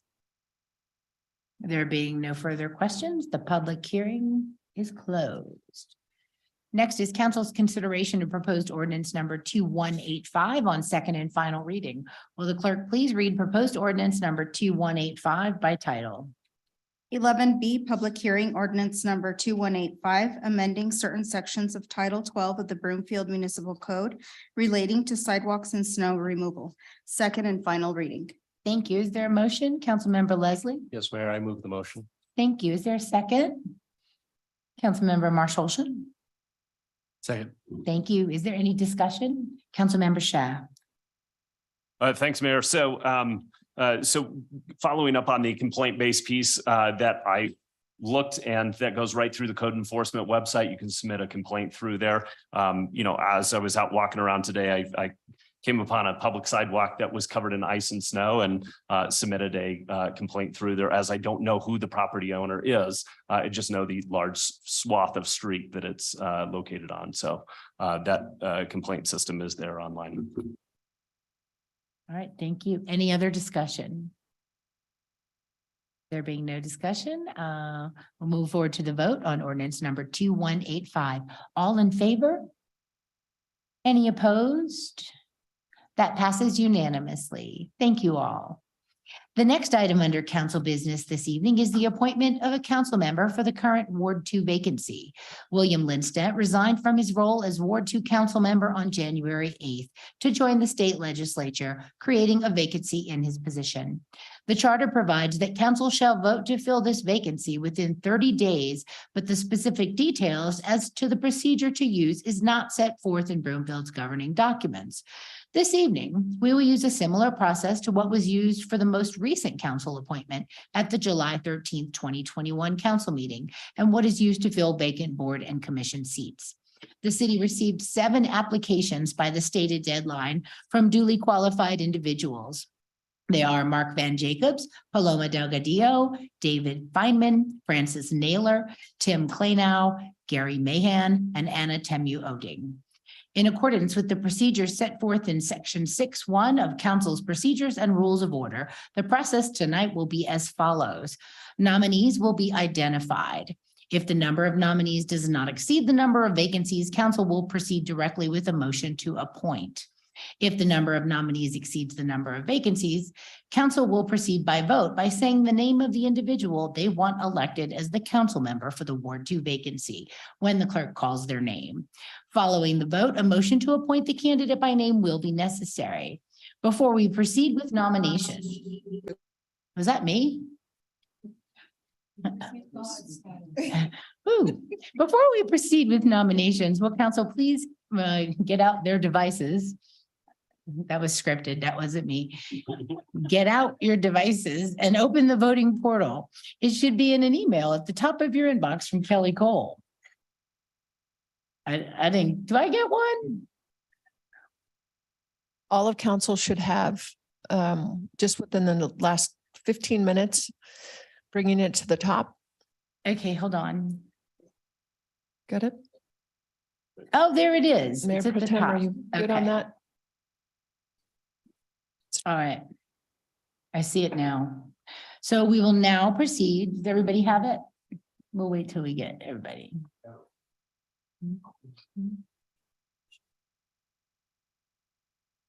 You got your voting link from your email? Yeah.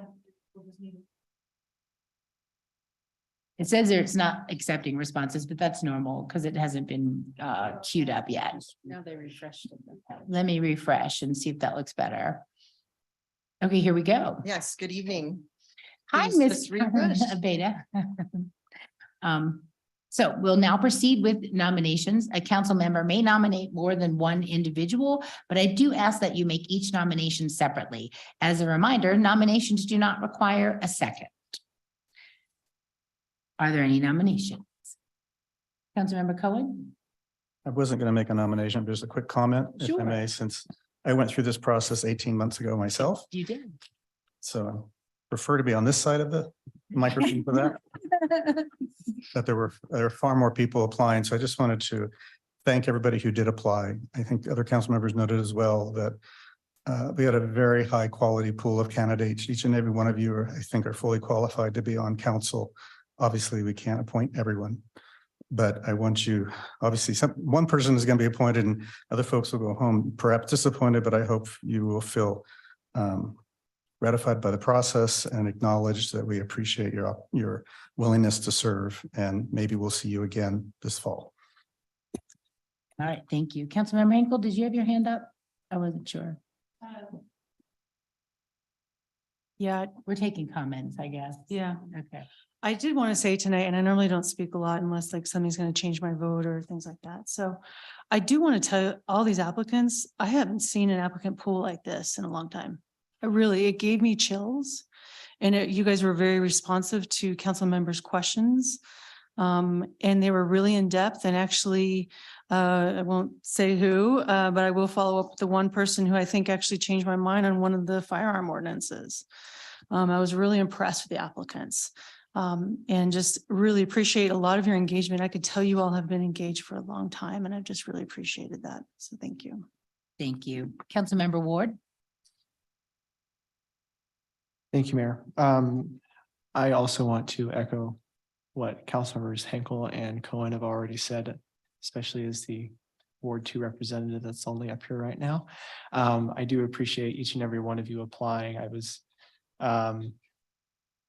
honestly a little surprised that there were 7 of you that applied. Typically, that's not something we've seen, I don't think, in years past. And I hope to work with each and every one of you about the concerns Ward 2 has and Broomfield as a whole has, because it is important that we all be engaged in the process. It's what gets the best outcomes. And with that being said, this was a very difficult decision for me personally to make, because I do agree each and every one of you were very qualified to be on this dais up here. And we have to nominate each person one by one, right? We can't just say, I want to nominate all of them. Well, that's another one of those processes that isn't defined in our ambiguous guiding documents. So this is the way we've done it. Historically, with Councilmember Cohen, there were 3 applicants and all 3 got nominated individually, I believe. And so we have 7. You don't have to nominate all of them. We could nominate just the one you want. If yours is already nominated, then you don't need to, but we don't have to nominate them all. Okay, I wanted to nominate them all. We do that with but- boards and commissions because we have more than one vacancy. Mhm. We just pull the whole slate up because we usually have to fill several positions. So it's the ones with the top votes will get the vacancies. Does that make sense? Yeah, that That's makes the sense. purpose of doing the bulk nomination. Okay, But we only have one vacancy here, yes, so. I understand different. that. I just wish I could nominate all of you at once. Oh. So the first person I'm going to nominate is Paloma. Okay, so we have a nomination for Paloma Delgadillo, and we're going to go on to the people I have comments on, since we don't need a second. Go ahead, Councilmember Marshallson. Thank you, Mayor. I was actually I'm gonna echo everything that everybody else has said. This is a great pool of applicants. Went through all of them and was impressed by the depth of knowledge, made me think on a lot of different things. I sent out a list of questions on development issues and different things that are important I feel important to Ward 1, and every single one of the applicants sent back detailed responses. And I was really impressed by that. So thank you for applying. And that's all I'm gonna say right now. So thanks. Thank you, Mayor Pro Tem. Thank you, Mayor. Yes, just want to thank all the applicants for applying and putting yourselves out there. I mean, it's not easy to do.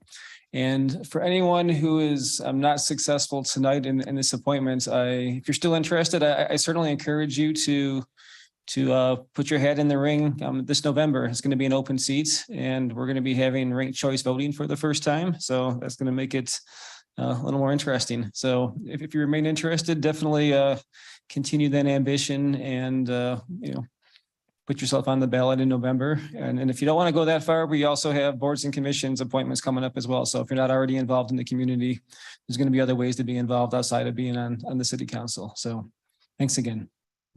Thank you, Mayor Pro Tem, and I echo my colleagues up here. It is a commitment, and I applaud you for willing to be of service to our community. So thank you all. So we have a nomination on the table for Paloma Delgadillo. Are there any other nominations? Councilmember Henkel. I nominate Anna Temu Oding. There's a nomination for Anna Temu Oding. Thank you. Councilmember Shav. Thank you, Mayor. So Mayor Pro Tem Jezierski brought up boards and commissions. This was somebody that I got to serve with on a board and commission, David Feineman. I nominate David Feineman. All right. We have a nomination for David Feineman. Are there any other nominations? Councilmember Leslie. There's a nomination for Gary Mahan. So that's 4. Any other nominations? Councilmember Ward. Yeah, I'll nominate Tom Kleno. I hope I pronounced that name correctly. Kleno. Okay, now there's a nomination for Tom Kleno.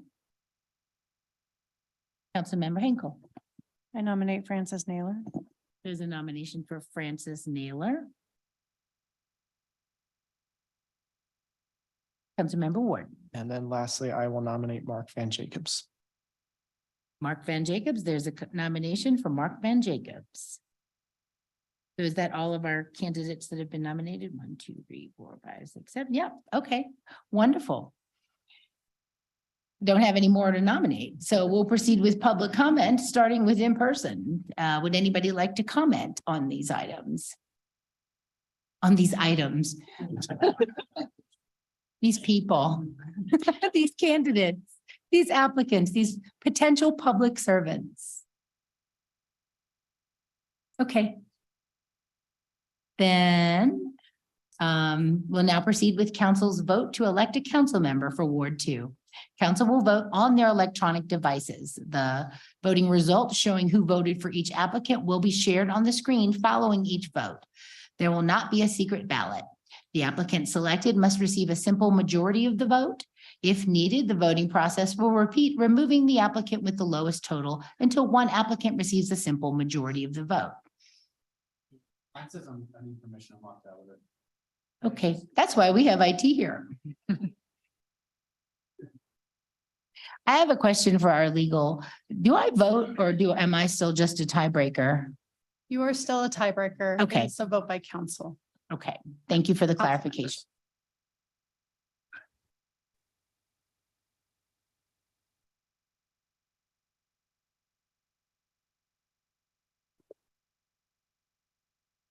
So is the vote already in? We have, We're waiting for 2. okay, we need the music. Waiting for 1. Waiting for 1.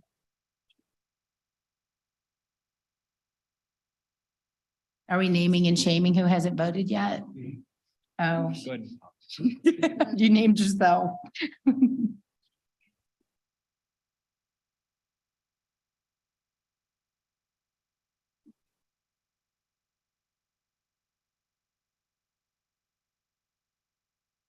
That's it. We have 8 votes. We need 9. That is it.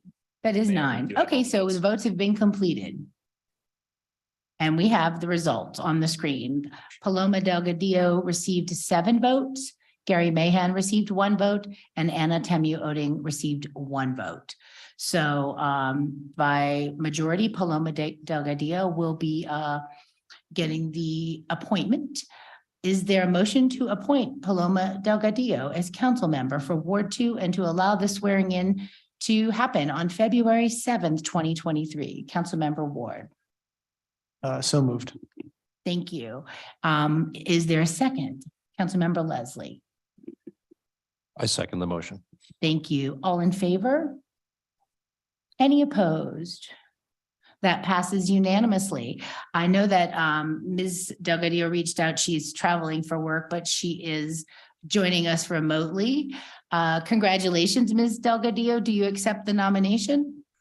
I gladly accept your nomination. Thank you so much for this privilege and honor to serve the community. Thank you so much for your interest, and we look forward to working with you. Congratulations. Please join us for the swearing in of our newest council member at the next city council meeting on February 7th. And thank you all again for your willingness to serve. Our next item under council business this evening is council's consideration. Oh, it's almost gone. Can we get through this before the, yeah, we can get through this before 8. So our next item under council business this evening is council's consideration on first reading of proposed ordinance number 2199 regarding residential growth management. Council has a copy of the agenda memorandum, which I'll ask our staff to summarize. Thank you, Mayor. Anna Burton-Zetti, Planning Director and Co-Director of Community Development, will walk us through this item. Ms. Burton-Zetti. Thank you. Good evening, Mayor, Mayor Pro Tem, City Council. Throughout 2022, Council has held a series of study sessions and talked about future development in Broomfield. And I do have a presentation. It'll just be a moment. During both the April and May study sessions back in 2022, and if we can have the next slide, staff identified some various tools that are available for shaping future growth of development in Broomfield. And one of those tools that is currently utilized is the residential growth management regulations that are in the Broomfield Municipal Code. As a quick summary, as shown on the screen, the current residential growth regulations were established back in 1998 and are intended to limit Broomfield in issuing building permits to no more than 300 new building permit units, residential units in a calendar year. There are a number of residential development types that are exempted from these requirements in the current code. These include properties that have vested rights, senior living, multifamily projects that could be granted exemption on a case-by-case basis, and some projects subject to development agreements. Next slide, please. As was also summarized in the staff memorandum in the November study session that was on this topic as well, the growth ordinance has not been Broomfield's most effective tool for shaping and limiting growth. Many residential developments that have occurred since 1998 have been within large master plan communities. These units were subject to development agreements, which are common when large master developments have significant infrastructure investments associated with them.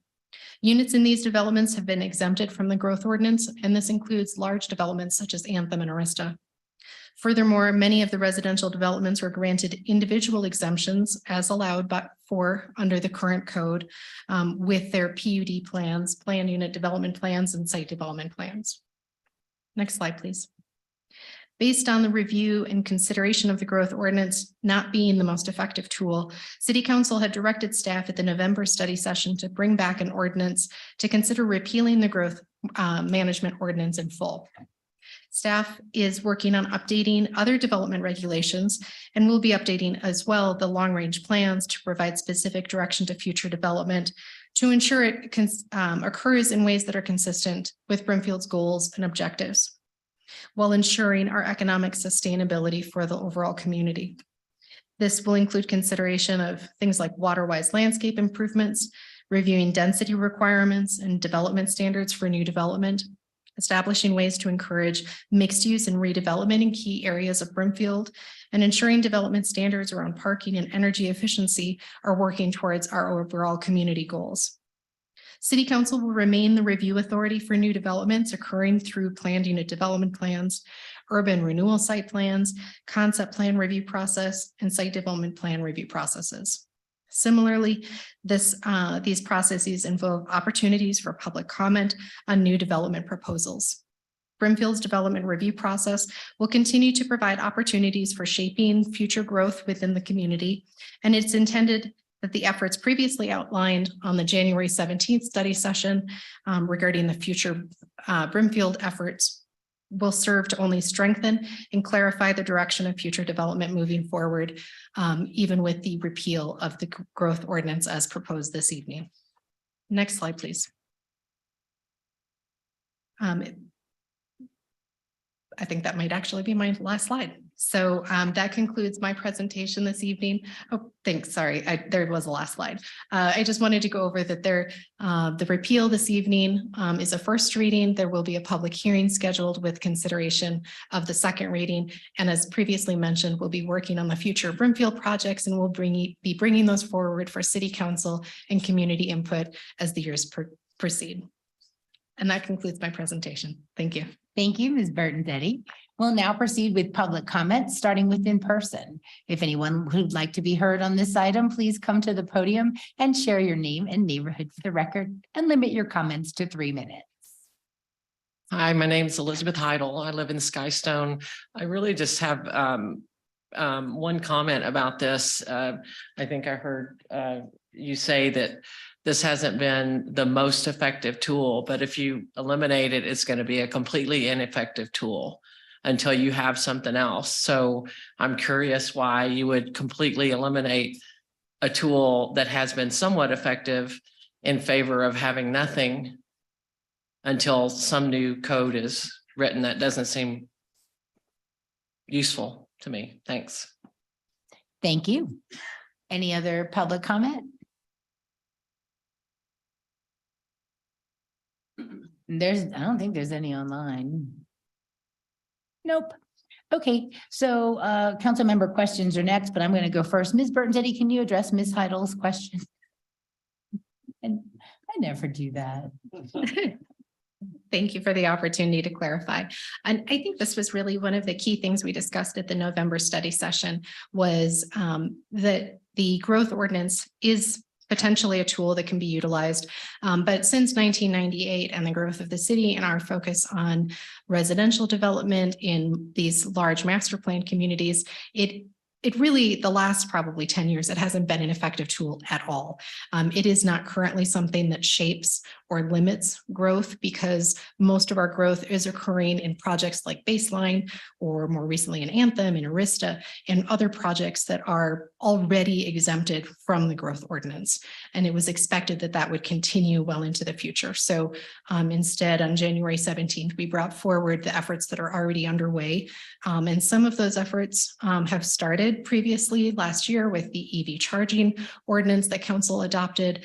And we're moving forward, I think in my world quickly, with bringing forward ordinances this year for the energy code, for water-wise landscaping. And those help to shape future development, but are already a part of our conversations with the development community. So it's already in a way helping to shape that growth.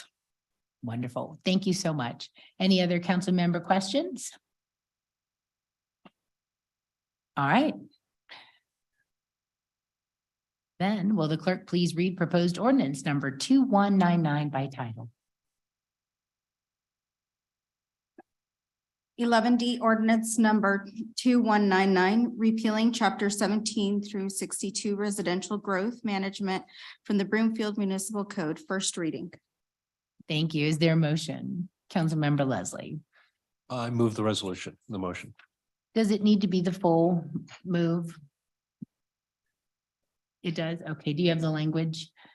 Ordinance number 2206. No, it's 2199. Excuse me, I'm in the wrong place. 219, yeah.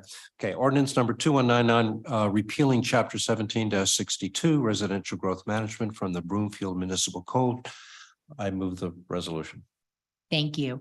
It needs to be adopted on first reading and ordered published in full, and that a public hearing be held on February 28th, 2023, as allowed by City Council procedures and rules of order, and that a second and final reading of ordinance number 2199 be scheduled for February 28th, 2023, following the public hearing. Is there a second? Councilmember Ward. I second the motion. Thank you. Is there any discussion? All in favor? Any opposed? That passes unanimously. Thank you all so much. Well, it's really close to 8 o'clock. So let's go ahead and take our 10-minute recess now. And we'll come back at 8 o'clock at the top of the hour. Thank you.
Welcome back.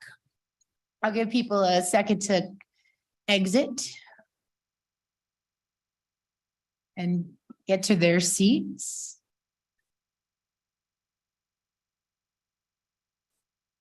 Thank you. Our final item under council business this evening is council's consideration on first reading of proposed ordinance number 2206 regarding health insurance benefits for elected officials. Council has a copy of the agenda memorandum, which I'll ask our staff to summarize. Thank you, Mayor. And Nikki Macklin, our Director of Human Resources, is going to walk us through this item. Ms. Macklin. Good evening, Mayor, Mayor Pro Tem, and Council.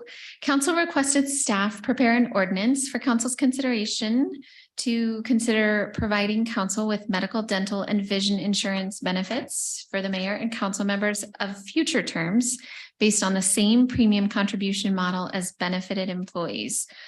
Currently, council has the option to elect to participate in CCOB healthcare plans to include medical, dental, and vision. However, there's currently no employer premium contribution.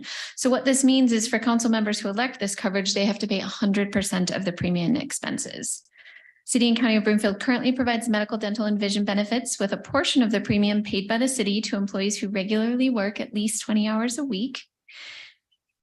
So what you see up here on the slide, when I prepared this memo, I inadvertently referenced a previous survey that was not as exhaustive as this one. So I wanted to draw special attention to this expanded survey. This updated survey indicates a more exhaustive list of comparative cities where you can see that of the 27 municipalities that are listed here, 17 of them provide council benefits and 10 do not. Of those 17, the 11 of them provide premium contributions to council members at the same rate of pay as employees.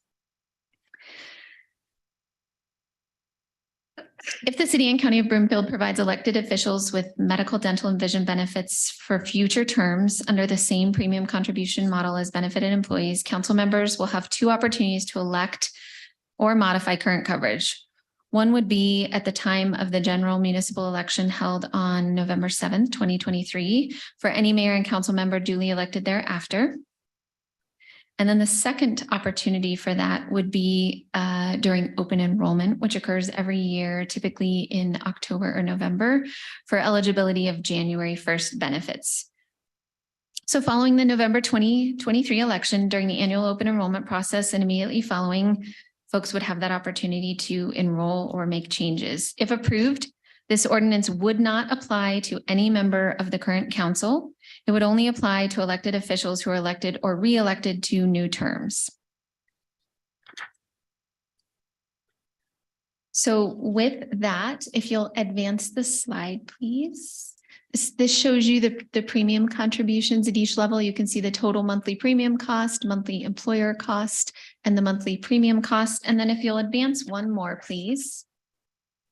If council wishes to approve the ordinance, it would be recommended that the ordinance be adopted on first reading and ordered and published in full, and then a public hearing and a second and final readings. Ordinance 2157 be scheduled on February 28th, 2022. That should say 2023. I apologize, following the public hearing. That is all I have, so I will turn it back over to council for questions. Thank you very much, Ms. Macklin. We'll now proceed with public comment, starting with in person. Is there anyone who'd like to be heard? Please come to the podium, state your name and neighborhood for the record, and please limit your comments to 3 minutes. I don't see anyone online either, but I guess.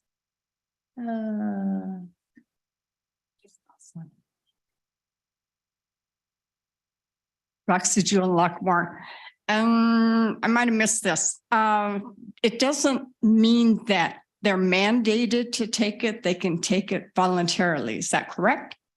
That's correct. Okay, thank you. Okay, thank you. Questions from City Council are next. Members should limit themselves to questions during this portion, and the time for amendments is later. Are there any questions? Councilmember Marshall? Just one question.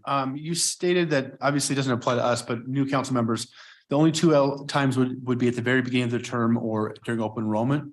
What about during, if there was like if they had like a life event, like their spouse lost in church or something like that? Yes, a qualifying event.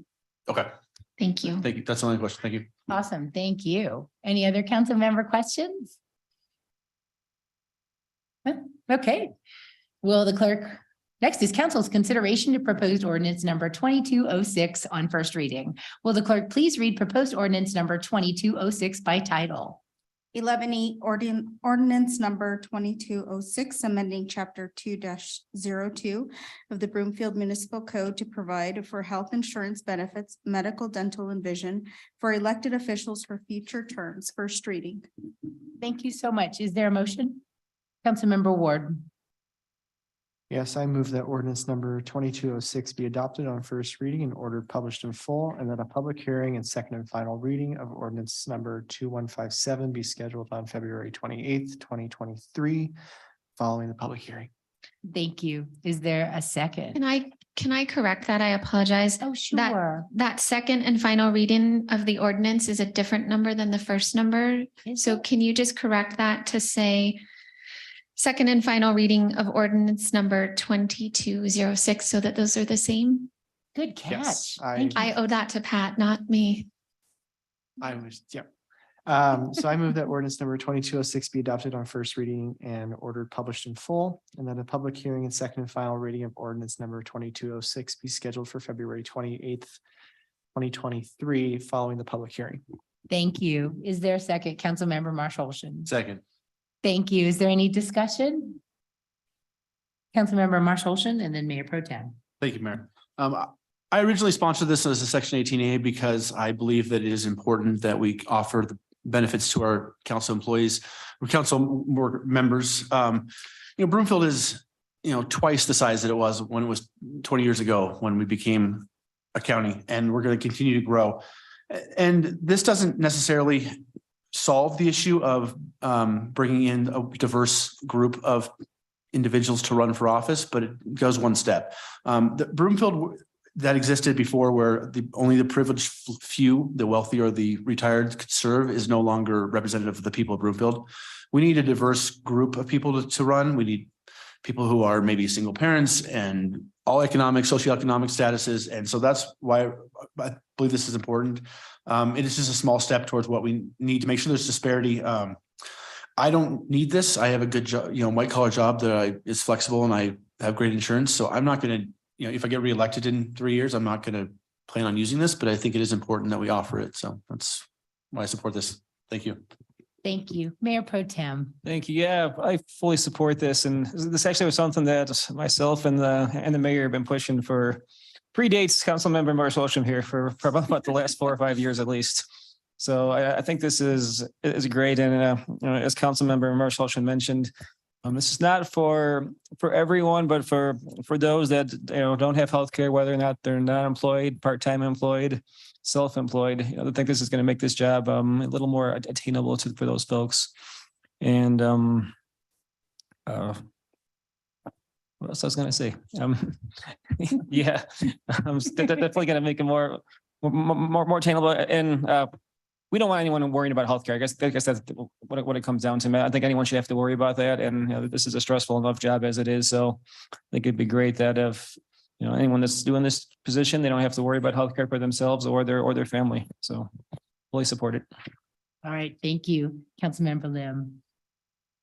Yes, I just wanted to point out too, then it's noted in the memo that part-time employees who work for over 20 hours a week receive this benefit of full coverage from the city. So, well, not full coverage, but some employer contribution. So, and just as a matter of point of time, I have 10 council related meetings this week. Thank you. Thank you, Councilmember Lim. Councilmember Anderson. Thank you. And I think I'm kind of in the minority here, but I am struggling with this idea of receiving full-time benefits for that's not the reason I ran. I don't think that's the reason a lot of people run. I hear the argument that this could lead to diversity. Pretty sure it's going to pass, but I am going to vote no on it because I really think it's a bigger, broader discussion that would include potentially, one day becoming full-time commissioners and then, adding in the health benefits. But at this point in time, I don't think it's the right thing to do. So thank you. Thank you. Any other council member comments? Oh, Councilmember Ward, I wrote you down, sorry. She's passed me up like 3 times already. I will be supporting this. I think it is extremely important that we offer at least parity with the employees that City and County of Broomfield employs. As Councilmember Lim pointed out, we all have meetings every single week on top of the city council meetings that we attend. We have to answer resident emails, hold meetings with them, and that takes time out of our day. And I know for a lot of people, their jobs do not have that flexibility. I know for me right now, I pay about $340-ish a month for health insurance on my own through Colorado Connect for Health, because my employer does not sponsor health insurance at the level that I am at. And if I were to be at the level that they do support that, I could not hold this job. And so I think in addition to us going to a full-time council, my personal opinion, I think this is a great step in the right direction to allow people like me who are typically younger, who typically work more jobs, especially in this day and age, to have this opportunity to participate at the level that we would like to hopefully participate in. That's it. Thank you. Thank you very much. Any other council comments? Councilmember Hinkle. Thanks. Yeah, this just provides a lot of equitable options for people if they want to run for office. I will note that tonight, it was interesting that a lot of people from Wilcox in our ward were saying, have more meetings, come visit us. Right. And that's more time away from my family, which is fine. And I've done that before, and I've sat down for an hour and a half talking with many people at different lunches. And if we're demanding that time, we don't mind giving it. Just know that when you pull time away from our families, in our other jobs too, like Councilmember Lim said, like she has 10 meetings. The other day I was at Jefferson Parkway meeting. I also in a CCAT meeting. We also serve on boards and commissions. And so I just really want everyone to understand that we definitely put in part-time hours. And we've heard that before where the public says, hey, you guys work part-time, and that is true. So thank you. Thank you. But the definition of part-time is anything less than 40 hours. So someone like me who works between 35 and 40 hours a week really can't have another full-time job and do this job well. I'm telling you, I must have spent 10 hours last week just talking to the Wilcox residents on this ordinance. So yeah, I'm on 10 boards and commissions. 10 in addition to these meetings. And it is something that I've been an advocate for because, yeah, a lot of us rely on our spouse's insurance, but if our spouse loses their job, we're out of luck. I mean, everything is linked to employment. And I think, what? Yeah, like you don't have a spouse yet. So, I just think this is definitely in line with council's diversity, equity, access, and inclusion priority. And that's all I'm going to say on it. Oh, Councilmember Cohen. Just a quick note to reiterate, I don't look at this as necessarily a number of hours put in, but the notion that all public service should be given a free time is old fashioned and discourages people from serving. And I think the point about lowering barriers is important, but I would say, I would hope this would also extend someday. School board members should be paid and our legislature should be full-time, because I know many people who would be willing to serve in the legislature, but there's no way they can serve under the extremely low pay of the legislature and hold a part-time job. So hopefully this trend will continue. Thank you. Any other comments? Ben? Seeing no further discussion, we'll move forward to the vote on the ordinance 2206. All in favor? Any opposed? Will the clerk please call the roll?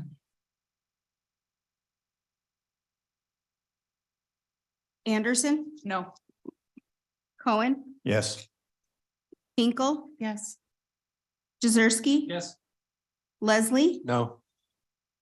Lim? Yes. March Holshin? Yes. Schaff? Yes. Ward? Yes. That passes 7-2. Thank you very much, Ms. Macklin and Ms. Gilbert. The city and county attorney's report is next. Ms. Rogers, do you have a report? No, thank you, Mayor. Thank you. The city and county manager's report is next. Ms. Hoffman? I'm going to defer my time to Danae Brouillard on the legislative update. Danae's on deck. This evening, staff will provide a brief 2023 legislative update and the proposed 2023 principles and policy statements for council's review. Council has a copy of the agenda memorandum, which I'll ask our staff to summarize. Thank you, Danae Brouillard, who is the Director of Strategic Initiatives, Legislation, Oil and Gas, Sustainability, and all things regarding the council and moving us forward. Ms. Brouillard, please help us out here. Thank you, Manager Hoffman. Good evening, Mayor, Mayor Pro Tem, and Council. Danae Brouillard. Tonight's legislative update is twofold. The first part of the staff presentation will be an update on the legislative session, and the second part will be pertaining to the proposed 2023 legislative policy statements that were shared in the memo. As you know, the legislative session kicked off on January 9th, and although we're only 3 weeks in, it's been very busy. I was on a call today with the City Municipal League, and they all said it feels like several months have passed in this whirlwind of 3 weeks. As you know, the Colorado Constitution limits the legislative session to 120 days, which means there's a lot of important things that have to be accomplished before May 8th. So the clock is quickly ticking. As of today, 205 bills have already been introduced, and we are continuing to review and add legislation that impacts Broomfield to the 2023 legislative matrix. On January 17th, Governor Polis also gave his State of the State address, which included insight into the various priorities out of his office, not only for this legislative session, but for his next 4 years in office. During his address, he highlighted key themes of priorities, which included attainable housing, environmental advancements in reducing emissions and transitioning to renewable energy, and making Colorado more affordable. Another area that he addressed was public safety, crime rates, and car vandalism. Although there had been many conversations with the governor's staff and various membership organizations about the concepts that the governor laid out, I will say there were concerns about land use policy in some of the areas that he addressed and how it would impact local control. Right now, they're all conceptual. Nothing has been put on paper yet that we've seen, and that was the update that I received today as well. We anticipate that we'll start seeing those bills that align with his priorities in March. To best keep council and our residents up to date on legislation that impacts Broomfield throughout the session, we did want to highlight the process for council this evening. First, we're really happy to announce that we are working with Aponte Bussam for legislative support this session. The internal legislative team will work closely with Aponte Bussam to ensure we are tracking legislation as it is introduced, analyzing it to determine if there's a Broomfield impact, and if there is, monitoring it as needed. Aponte Bussam will provide weekly updates to council via email on what happened in the Capitol that week and flag any important movement that council needs to be aware of. Additionally, they will host virtual legislative updates throughout the session in conjunction with the internal legislative staff.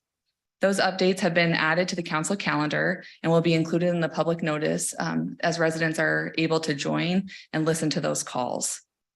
The second part of tonight's presentation, and maybe the bigger part, is the proposed 2023 legislative principles and policy statements. The proposal was shared in tonight's memo and aligns with the process we have used for the past several years pertaining to legislation and is the best practice for municipalities. It's allowed us to engage in legislation while also honoring that the schedule and timing does not always align with council meetings. The policy statements are not meant to be all-inclusive, but instead broader statements. Approval of these in advance allow us to be agile and responsive as needed throughout the session. And with the addition of the Aponte Bussam team, it gives them guidelines to work within as well so that we are consistent and in alignment. I want to note that when you're reviewing the 2023 policy statements, there were not a lot of huge changes, which is good that we're seeing consistency year over year. But there were some changes that I do want to highlight that aligned with what we hear from council and the directives that you've given us over the past year. The first one was we updated the section on affordable housing to change to the title to be attainable income aligned housing, more inclusive language and the updated terminology. And we wanted to make sure that we are consistent. And I hear Sharon Tessie in my head that words matter. So we wanted to be thoughtful in that. We also updated the criminal justice reform section to public safety and law enforcement. Last year it was criminal justice reform, as you all recall. The bills were very focused on that. This year we're seeing much broader bills in public safety and law enforcement. So you'll see that is in alignment with what we're anticipating and more of an umbrella term for us to work within. We also added a topic, a broad statement around firearm legislation in alignment with the ordinances that you passed a few weeks ago and have 2 coming back up in June. Last but not least, we separated public health and health and human services, and that's just due to the breadth of bills that we're anticipating coming down the pike around behavioral health and mental health. And as you can see in the proposed policy statements, they're very lengthy sections, so it's just easier to see them tied to the specific categories instead of lumped together. As we move forward with the legislative session and with Aponte Bussam, we will still continue to coordinate with our paid membership organizations. As many of you just mentioned, CCAT, the CC4CA meeting, CML, Metro Mayor's Caucus, all of those, which also have full-time lobbyists. So staff is tracking those agendas and monitoring, and when in alignment, leveraging as we can. And we also feel very grateful. Aponte Bussam, if you're not familiar, is the lobbyist for several of our membership organizations, which is why we directed the contract there. So they're already aware of where Broomfield is on positions and can kind of help ensure alignment between our membership organizations and as Broomfield. As we move through the session, we'll continue to analyze bills and add them to the legislative matrix, which you have all received. We're not perfect, so if we miss a bill that you think fits within the adopted policies tonight, we ask that you email CMO crew, flag it for us so that we can review it, analyze it, and see if it does make sense to add it. I just want to remind everyone, what it does is it allows staff to move quickly on these bills if it fits within these principal statements without coming back for approval before council. It's that front end approval, but that doesn't mean that if a bill pops up tonight that's not covered, or if council wants to take a more formal action by having a resolution of support or a resolution of opposition, which sometimes council has wanted to do historically on bigger bills, that can still be requested by a council member. Staff will prepare that and bring it before a council meeting. So it's a two-way communication. We hope to open those lines, but create a process that's consistent and will allow us to be effective and timely as best as possible on the front end and still be able to address the exceptions as they come up. And with that concludes the staff report. Thank you so much, Ms. Brouillard. So public comments next. Starting with in person. Anybody like to be heard on this item? Come on up. Seeing none, questions from City Council are next. Councilmember Schaaf and then Lim. Thank you, Mayor. So great to hear that Aponte Bussam has been hired. I've been working with them with the Northwest Mayors and Commissioners as well as CCAT, and they've been very responsive. They have great relationships down in Denver. They know our legislature as well, and a big part is they are ingrained within the local communities as well. So there's that local community to the state legislature connection, and they really provide a good conduit for that. You talked about the state of the state, the governor's state of the state, and he talked a lot about housing and the priority of building more housing, not necessarily affordable housing, just more housing stock, and the goal of doing that while removing sprawl and not contributing to the extensive sprawl that we have around the Denver metro area, especially, but mostly, even the Front Range. But I think that with that, something that's missing from our legislative priorities that fits into that is the need for transit, and we have to have a better conversation around transit. The mayor, I believe it was the mayor, maybe it was Councilmember Lim, that talked about the peak rail study that we have going on. Councilmember Lim said this, just occurred to me. This is something that we have going on at this point, but it's not necessarily going to be, built until 2040, 2050 timeframe. And so, we really have to get serious if we're going to be looking at higher density housing, that we have to get serious about transit, and we have to talk about the largest transportation district in the state, which is RTD, and how to better fund them and how to better move that forward so that it contributes to solutions within the Denver metro area, but also the Front Range. Prop 123, I think that, we have talked about this bill, but I think that there are some of those conversations that to hopefully better make this a better tool for Broomfield. And I think that one of those pieces is that 3% calculation. And so looking at that bill a little bit better and maybe being a bit more proactive on that bill so that we can get this to work for Broomfield. Because right now I'm worried that it's not going to be the tool that we need.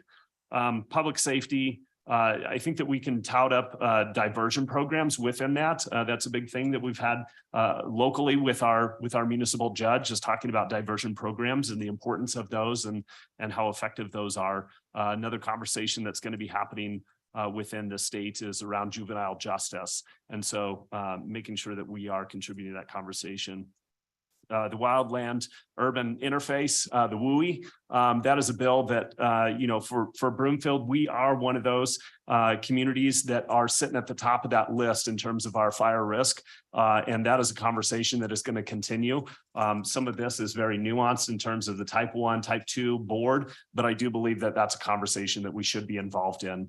And then lastly, a conversation that could potentially just go right under, the maybe low to the ground, but will have major impacts, is that property tax discussion. So this is one in legislatures past that's been kind of a last minute addition. And then the governor and legislature has kind of calmed down that anxiety and said, we will talk about this or come to a compromise. But I do believe that that is one in which has to be talked about this legislative session. We have to push our legislators and our governor to have that conversation and come up with a real solution for the future. And that is one that's definitely going to impact Broomfield. So I think that we have to be more proactive on that conversation. That's all I have, Mayor. Thanks. Thank you. Councilmember Lim. Yes, as I looked at the categories, I wasn't sure if there was actually a category missing that would, because of bills that I've heard at CCAT are coming forward. So I don't know what to call it exactly. Resiliency, natural resources. So what I've heard at CCAT is they're not introduced yet. But there's going to be water bills at the state level that I would think we would want an interest, input with. And as Councilmember Schaaf referred to, he referred to the WUI bill. I mean, there are other wildfire bills that are already introduced. 32 is about detection technology for wildfires. What else is there? 5 is wildfire workforce legislation. So, there's speculation that people in some areas of the state can't get insurance because of wildfire risk. And there's talk about what is the state going to do about that. So I don't know where you lump.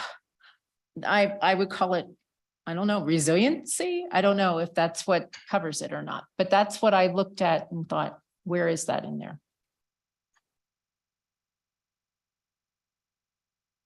So I'm looking at the document really quick.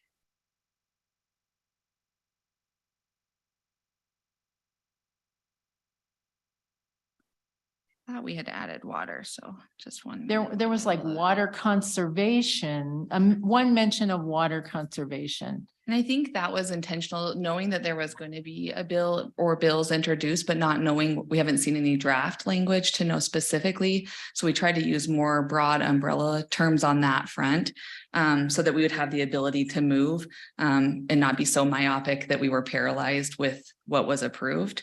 But in regards to wildfire mitigation, that is something I don't know if I do not believe we included. An option would be we could add that tonight if that was the desire of council and approve it as amended with a resiliency section on wildlife mitigation bills. And I guess that's what I would suggest. My other question, did have a question that's more specific. The the bill matrix. Will the bill matrix include a statement of the council position on a bill if council has taken a position? Or Yes, if that there- is the goal. So we'll work with Aponte Busam as soon as we get that in of, yes, if we're just monitoring, support, opposing, or with amendments. And then there's a note section. Right now, we've just been adding because the committee work is just starting. So it's a little too early to get into that if we want to take a position. As you know, as the bill is introduced versus where it gets after first committee looks very different. So right now, they're all just monitoring. And then with Aponte Busam, we'll work on adding that narrative for context of if we did take a formal position or notes for reference. Okay, great. Yeah. Thanks. Thank you. Councilmember Henkel? Thank you, Mayor.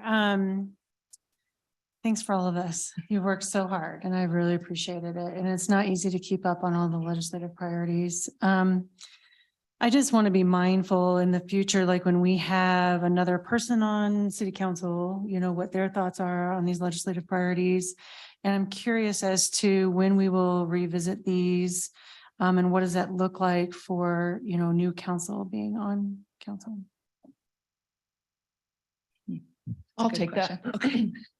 We can revisit it whenever council wants to revisit it. Okay, thank you. I think I might add that to my refresh item for March. Another thing too, and I really appreciate the part about equity. There's so many things I could comment about a lot of these things, but I'll keep it short tonight. I do think it's important to really understand our ever-changing landscape of who's moving into Colorado. So we've had a lot of migrants, a lot of immigrants. I just recently talked to a family in Broomfield who took in 2 young men off the streets because Denver had to kick them out because they didn't have any place to stay. So we have people in Broomfield taking in people from Venezuela and other places, we'll just put it that way.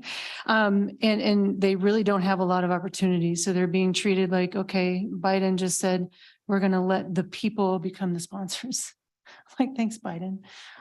So that means people in our community are really relying on our nonprofits. So long story short, if there's any chance that there's something that comes up when underneath the equity part, when it says supports efforts that work to impact change within marginalized communities and their access to services and representation, I would definitely categorize a lot of our marginalized communities as those who are not only unhoused right now, but maybe unhoused and might not speak the language, and then are only allowed to get a temporary Social Security card, and they don't have any medical coverage.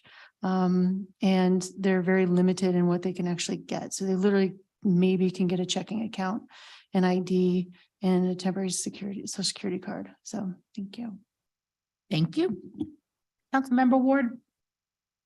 Oh, wait, hold on. Okay, Councilmember Ward. Okay, thank you. Yeah, Councilmember Schaaf kind of already talked about everything that I really wanted to talk about, but I do want to reiterate in regards to housing. I think it's great that the state wants to help, is the way I'm going to put it. I want them to help with this housing issue. And like Councilmember Schaaf said, it is directly tied with their investment in transit specifically, along with other multimodal like walking, biking, scooter stuff. And, you know, having that direct investment of they need to put the money where they're talking. They really do, if they really want this to succeed. And I think for the state, they really need to address maybe right off the bat, just areas in which there's already great, I shouldn't say great, the state does not really have great transit, but far better transit than what we have here in Broomfield, such as, you know, converting all the parking spaces at University of Colorado campuses in Boulder and downtown Denver to student housing, because they have a big issue with student housing. I mean, we see it, especially in Ward 2. A number of those apartment complexes are used by particularly graduate students, not necessarily undergraduate, but graduate students. And Are you pitching this to our No. our representatives Well, in the yes. sky? Okay. William, if you're listening. I'm gonna have a meeting with you No, but I think, having that measured approach and then just kind of rereading through here, did we have under the housing, it says attainable housing. Have we really decided on how we want to specify what attainable housing looks like in terms of how broad are we willing to go? Because attainable housing looks very different for different income tax brackets. Like I, for example, supposedly last year I made $90,000. It does not feel like 90,000, but I don't qualify for any income aligned housing, but it's still barely enough for me as a single person to really live in Broomfield on my own. So have we really anchored down on what attainable housing looks like for everyone? So I'll take that one, Councilmember Ward. So we have transitioned from attainable and affordable into income aligned.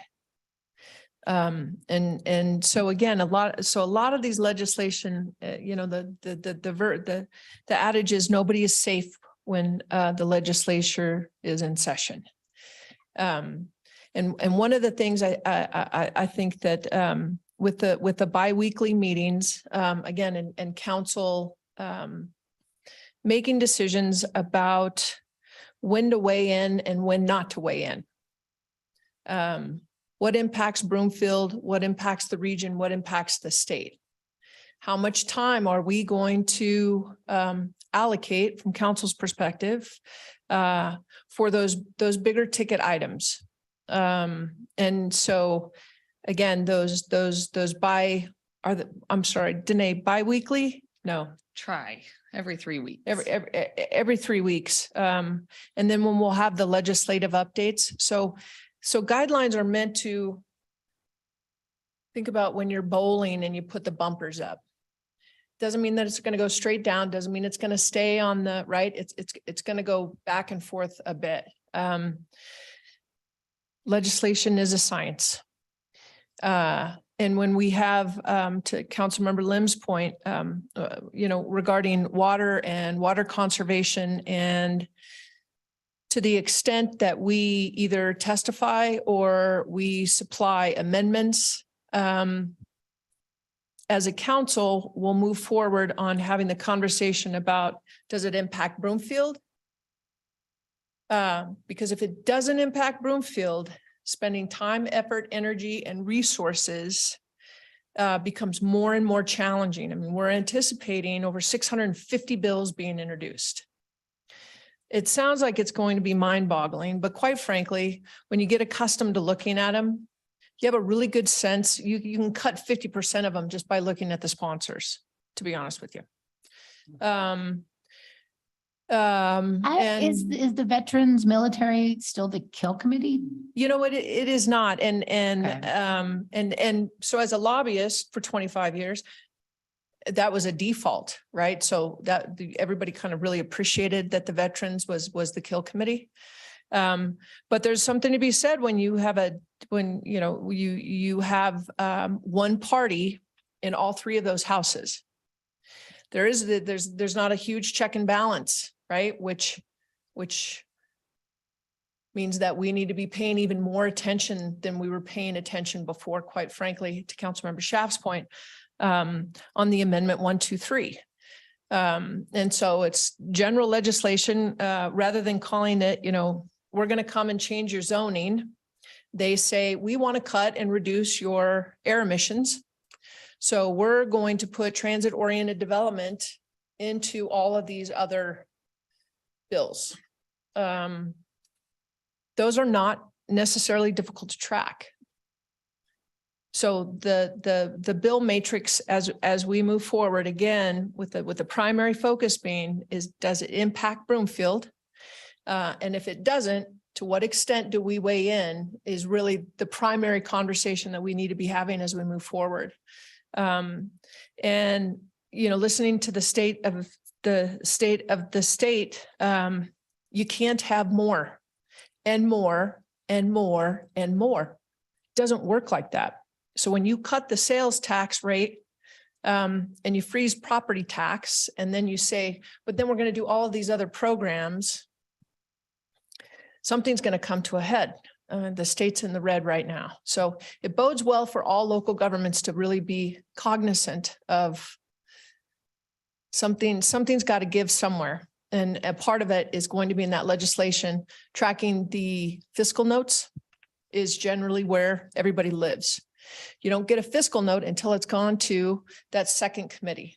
So while I understand the impetus to really weigh in, come in charging right when those bills are dropped, that's not where we get the big juice. When it settles, when you find out from the appropriations committee, because oftentimes you can really spin your wheels only to get to finance and the fiscal note be too large to do anything with it.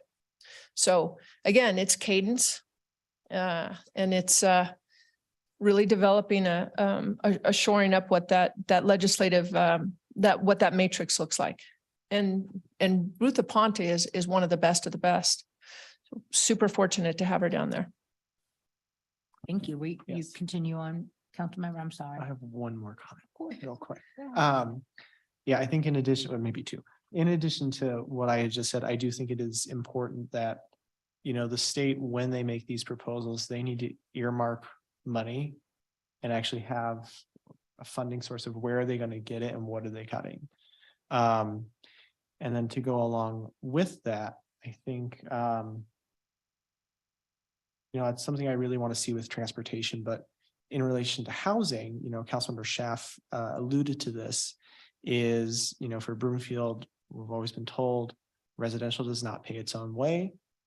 I have a fundamental disagreement with that, but that's how it is right now.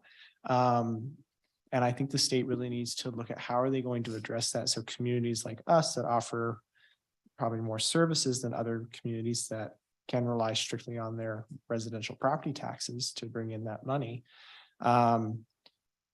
can really dig into this mixed use development higher than density we currently have, and not necessarily have the state just back pay us, because that isn't financially responsible in the long term. I know they've done that with a few other bills where they've backfilled, and then that creates other issues when you're just pulling from the general fund, especially since we just cut the state income tax. This will be the year of unfunded mandates. Guaranteed. Because ARPA is gone. The federal dollars, other than the infrastructure, but to qualify for those infrastructure dollars, it's a completely different paradigm.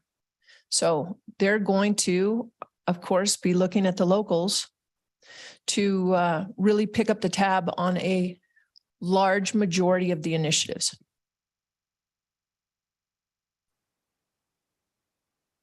And you're done. Okay, sorry. Councilmember Anderson.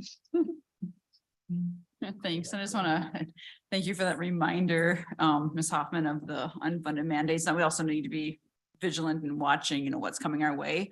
I just want to appreciate, share a lot of the same concerns as the council members, and, you know, paying attention to that, the work that being done on the WUI and other, especially sustainability issues. I just want to point out one, I'm not sure if it's really captured in this list, but one that's kind of rising to the top right now is ozone. And it sort of falls under sustainability with the greenhouse gases. It kind of falls under oil and gas, but not really either. And just kind of a reminder that the Denver Metro North Front Range area remains an ozone non-attainment for both the 2008 and 2015 standards. Oil and gas precursors are still the largest contributor per the recent state implementation plan inventory.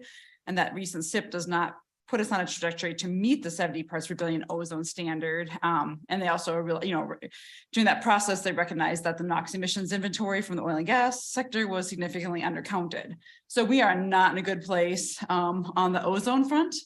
And, you know, some of it might be, some of this might be taken up at the COGCC or the AQCC, you know, work being done there. But I think there's also, we need to pay attention to what, you know, what's being done from the ozone front as this legislation session moves forward, recognizing that ozone is a powerful lung irritant, and our residents here are paying the price from this one. So I don't know if we can, I don't even know if we have to add it. I think it's just recognized in there under, it's a greenhouse gas. It's also under oil and gas sort of. So I just want to make sure we are paying attention to that critical piece. Thank you. Thank you. Councilmember Marshall Olson. Thank you, Mayor. I want to echo everything that's been said already.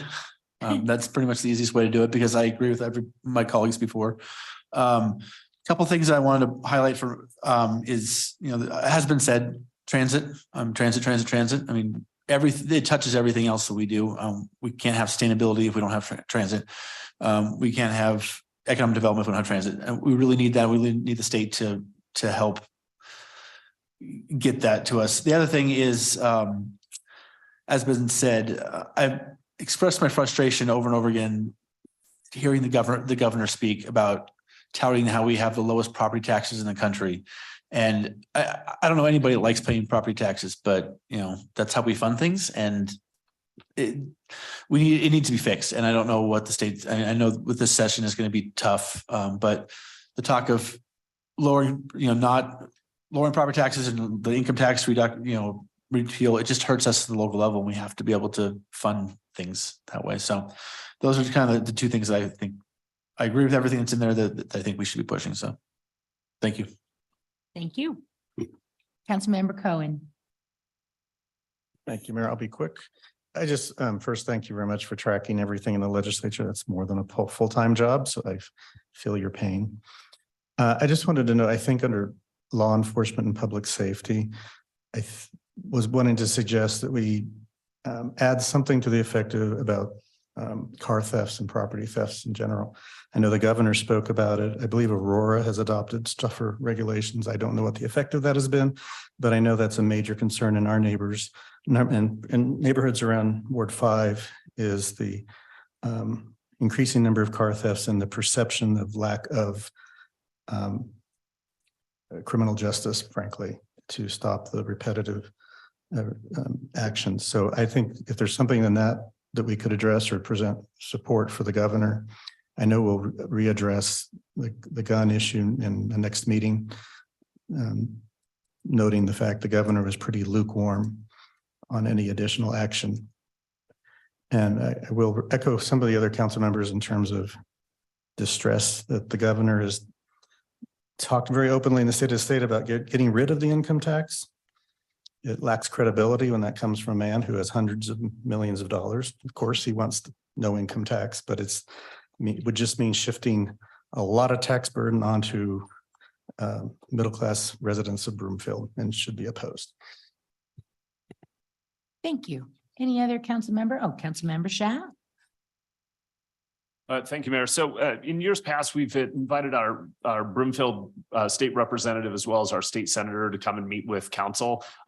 Do we have a plan for when that can happen? And do council members, mayor need to reach out to them to set up that meeting, or can staff set up that meeting? I think that has been a great interaction in the past. We're happy to do that. Although this council is intimately involved with at least our House of Representative. Yeah, you know what? I was just communicating back and forth with the Lieutenant Governor, scheduling some things for the teen council member Schaaf. So happy to do that. Generally, if you don't get them really early, which was difficult because William, Representative Lindstedt, had not been set yet. So generally Mondays and Wednesdays, they have late start on Mondays. So early breakfasts, but generally they like to have it be mid-session if you're going to wait until the session begins, but we're happy to reach out.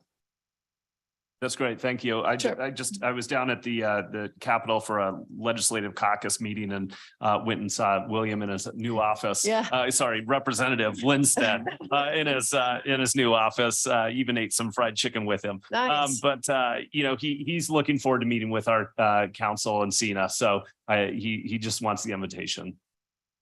That sounds great. We will we'll definitely do that. Thank you. If you want, I can extend an invitation to Senator Faith Winter when I see her Thursday. She doesn't have any committee assignment appointments on Thursdays because that's when I teach her Pilates. So I'm happy to, we can do a more formal invitation though. I think that, yeah, I think that would be great. And you'll see her at dinner. Oh, the AdCog dinner. Yeah, I can't go to that one, but you Oh, guys have okay. fun. Okay. Okay. Councilmember Lim is shaking her head affirmatively, so we're going to count on you, Councilmember Lim, to circle back with Senator Winters. Thanks very much. Yeah, we'll circle back, Councilmember Schaaf. All right, any other council member comments on the legislative policy statements?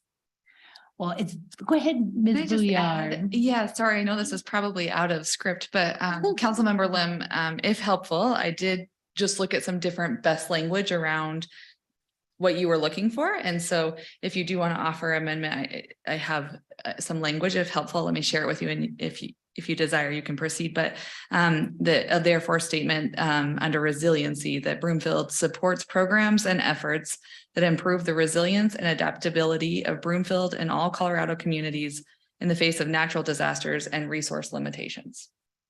So That works. There's since some we're language. doing an amendment to a policy statement, and thank you, Ms. Bouillard, do we really need to do the whole thing we do for an ordinance or a resolution with a 7-vote?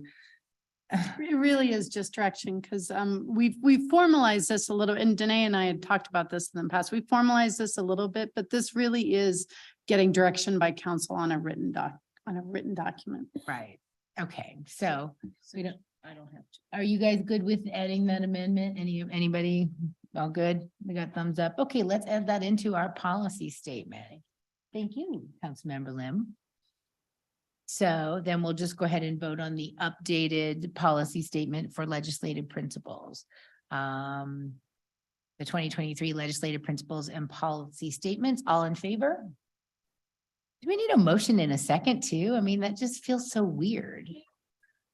For this. Oh, yeah. Apologize, Mayor, for something like this where staff is going to take that direction and really do some active work on it. I do think a motion and a second and a vote is helpful for staff. All right, well then I'll follow the script. Thank you, Ms. Bouillard, for that amazing comprehensive staff report. If council would like to proceed with adopting the proposed 2023 principles and policy statements, is there a motion? Councilmember Schaaf. Thank you, Mayor. I move that 2023 legislative principles and policy statement be adopted. Thank you. Is there a second? Councilmember Marshall-Olson. Second. Thank you. Any discussion? All in favor? Any opposed? That passes unanimously. Thank you so much, Ms. Bouillard. We look forward to the action. There is no business before the Broomfield Urban Renewal Authority or the Arista Local Improvement District Board of Directors this evening. The third quarter expense report for elected officials was provided on this evening's agenda under special reports. We'll now proceed with public comments. Does any member of the public have any comments on this item?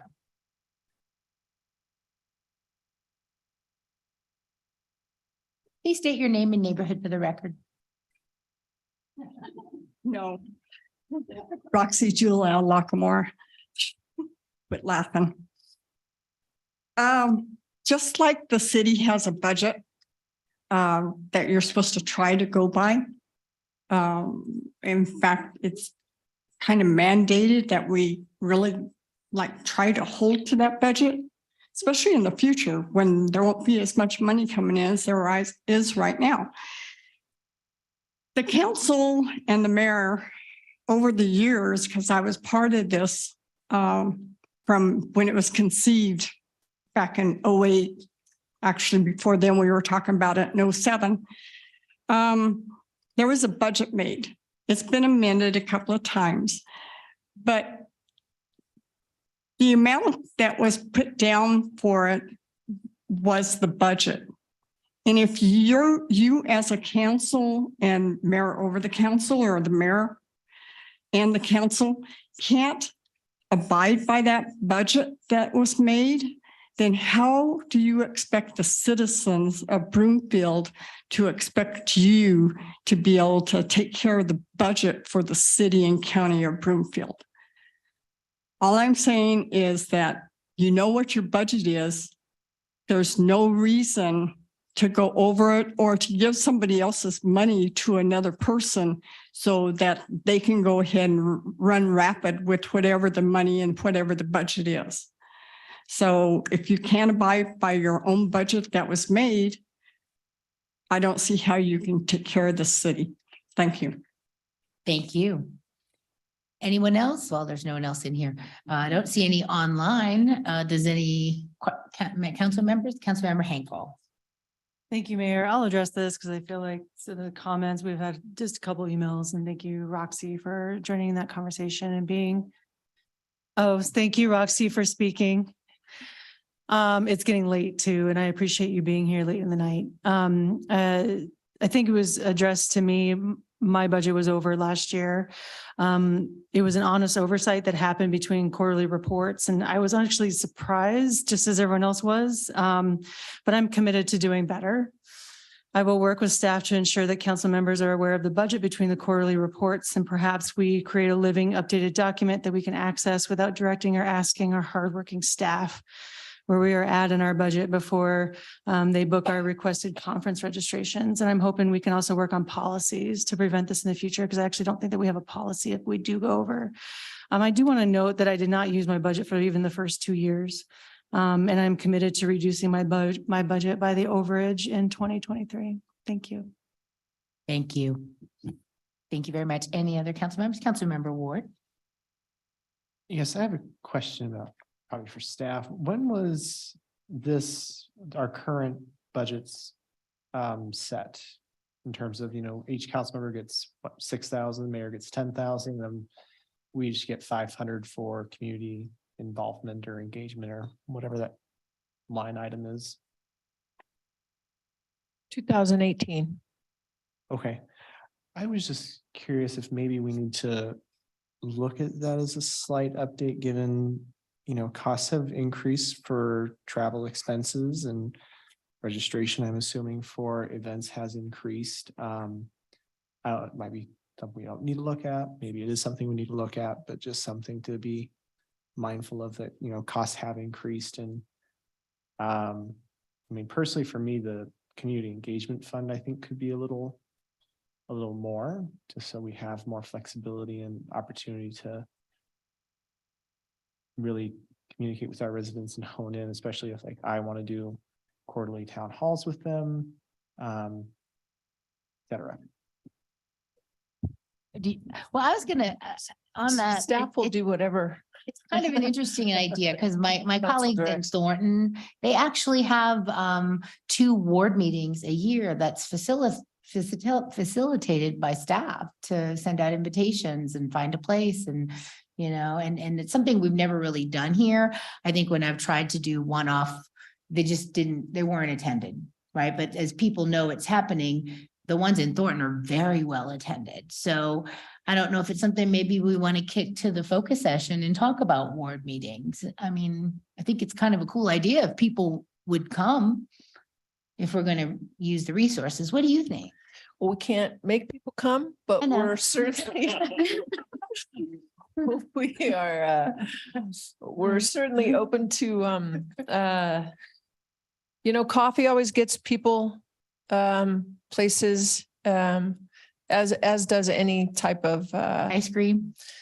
Particularly that, I think you'd have a big turnout if it was again at a brewery, or capitalizing on HOA meetings or some other community event that's occurring, rather than the standalones. Again, we've had experience in the past where wanting to maximize everybody's time, and 3 people show up, and so you say, well, that's 3 people more that I talked to than I had talked to before, but it's the labor, effort, and energy and cost that goes into getting those 3 people there. But there's a whole host of things that with regards to outreach and communication, and certainly open to having additional conversations about that. Well, would my colleagues want to entertain a conversation on increasing community engagement at our focus session? Yeah, I can add that into Community engagement, okay. the little I would matrix. like to do more. Yeah, I'll add that into the matrix thing. I just know so I already staff do a has it. lot, but I want to do more. All right, Councilmember Chef, sorry. That's right. Thank you, Mayor. So, this is one issue that I don't think I've talked a whole lot about over the years. I don't know, Councilmember or Mayor Pro Tem Jazerski, if this has been addressed. I do remember years ago, there was a council member that couldn't attend a training near the end of the year because of lack of funds and the inability for council members to share funds with that council member so that they could do that training. So there were some guide rails there. And so, when I saw this, the council member expense report, I was kind of flabbergasted that, a council member could overspend their budget and that there weren't, certain guardrails on there to ensure that would happen. So I'm curious, how a council member could overspend their training and community engagement budget. That's a question. So that's a loaded question. I know. So, yeah, that's a loaded question. It's not unlike, household budgets, right? I mean, we are open to suggestions to help council track their amounts. It puts us in a precarious position when we have had past council members that either exceeded or came close to exceeding. It's odd to have staff say, hey, okay, council member, should you be going to this conference? Right? So it's awkward. It's awkward. Okay. And one thing that has changed in the last 2 years that wasn't, previously, at least as far as I know, previously happened was that council members had their own P card and they were able to book their own training, community engagement, things like that. And so, I don't know if that is contributing to that problem or if that is I don't know if that's a contribution to the problem. That's a great point. And again, we kind of vacillated back and forth, right? Some council members within they didn't want a P card. And then we kind of shift, and then council members want the P card. So then we do the P card. And then couldn't really get the receipts to get the P card. I mean, again, so it's staff is willing to do whatever is best for Broomfield. And if that means P card, then we'll do a P card. If that means booking your own travel, then that's great. I mean, again, it all comes down to kind of personal accountability for you have $6,000. And there you go. Yeah, I guess my point would be the fact that it's happened once means that the chances of it happening again are likely. And so, what are the guardrails on this to ensure that it doesn't happen? And to your point, who says no? And I think that we have to build in those two pieces to ensure that this doesn't happen again. Yes, and I think the we is the we on that side, not on this side. But again, from a policy perspective, from a staff's perspective, we always, something that happens seldom, we don't build a policy for that. It's time consuming and it doesn't serve anybody well. If something happens seldom to sometimes, then we start paying attention to it. If it happens sometimes to frequently, then we'll spend time, effort, energy, and resources in order to get those policies. So perspective, I'm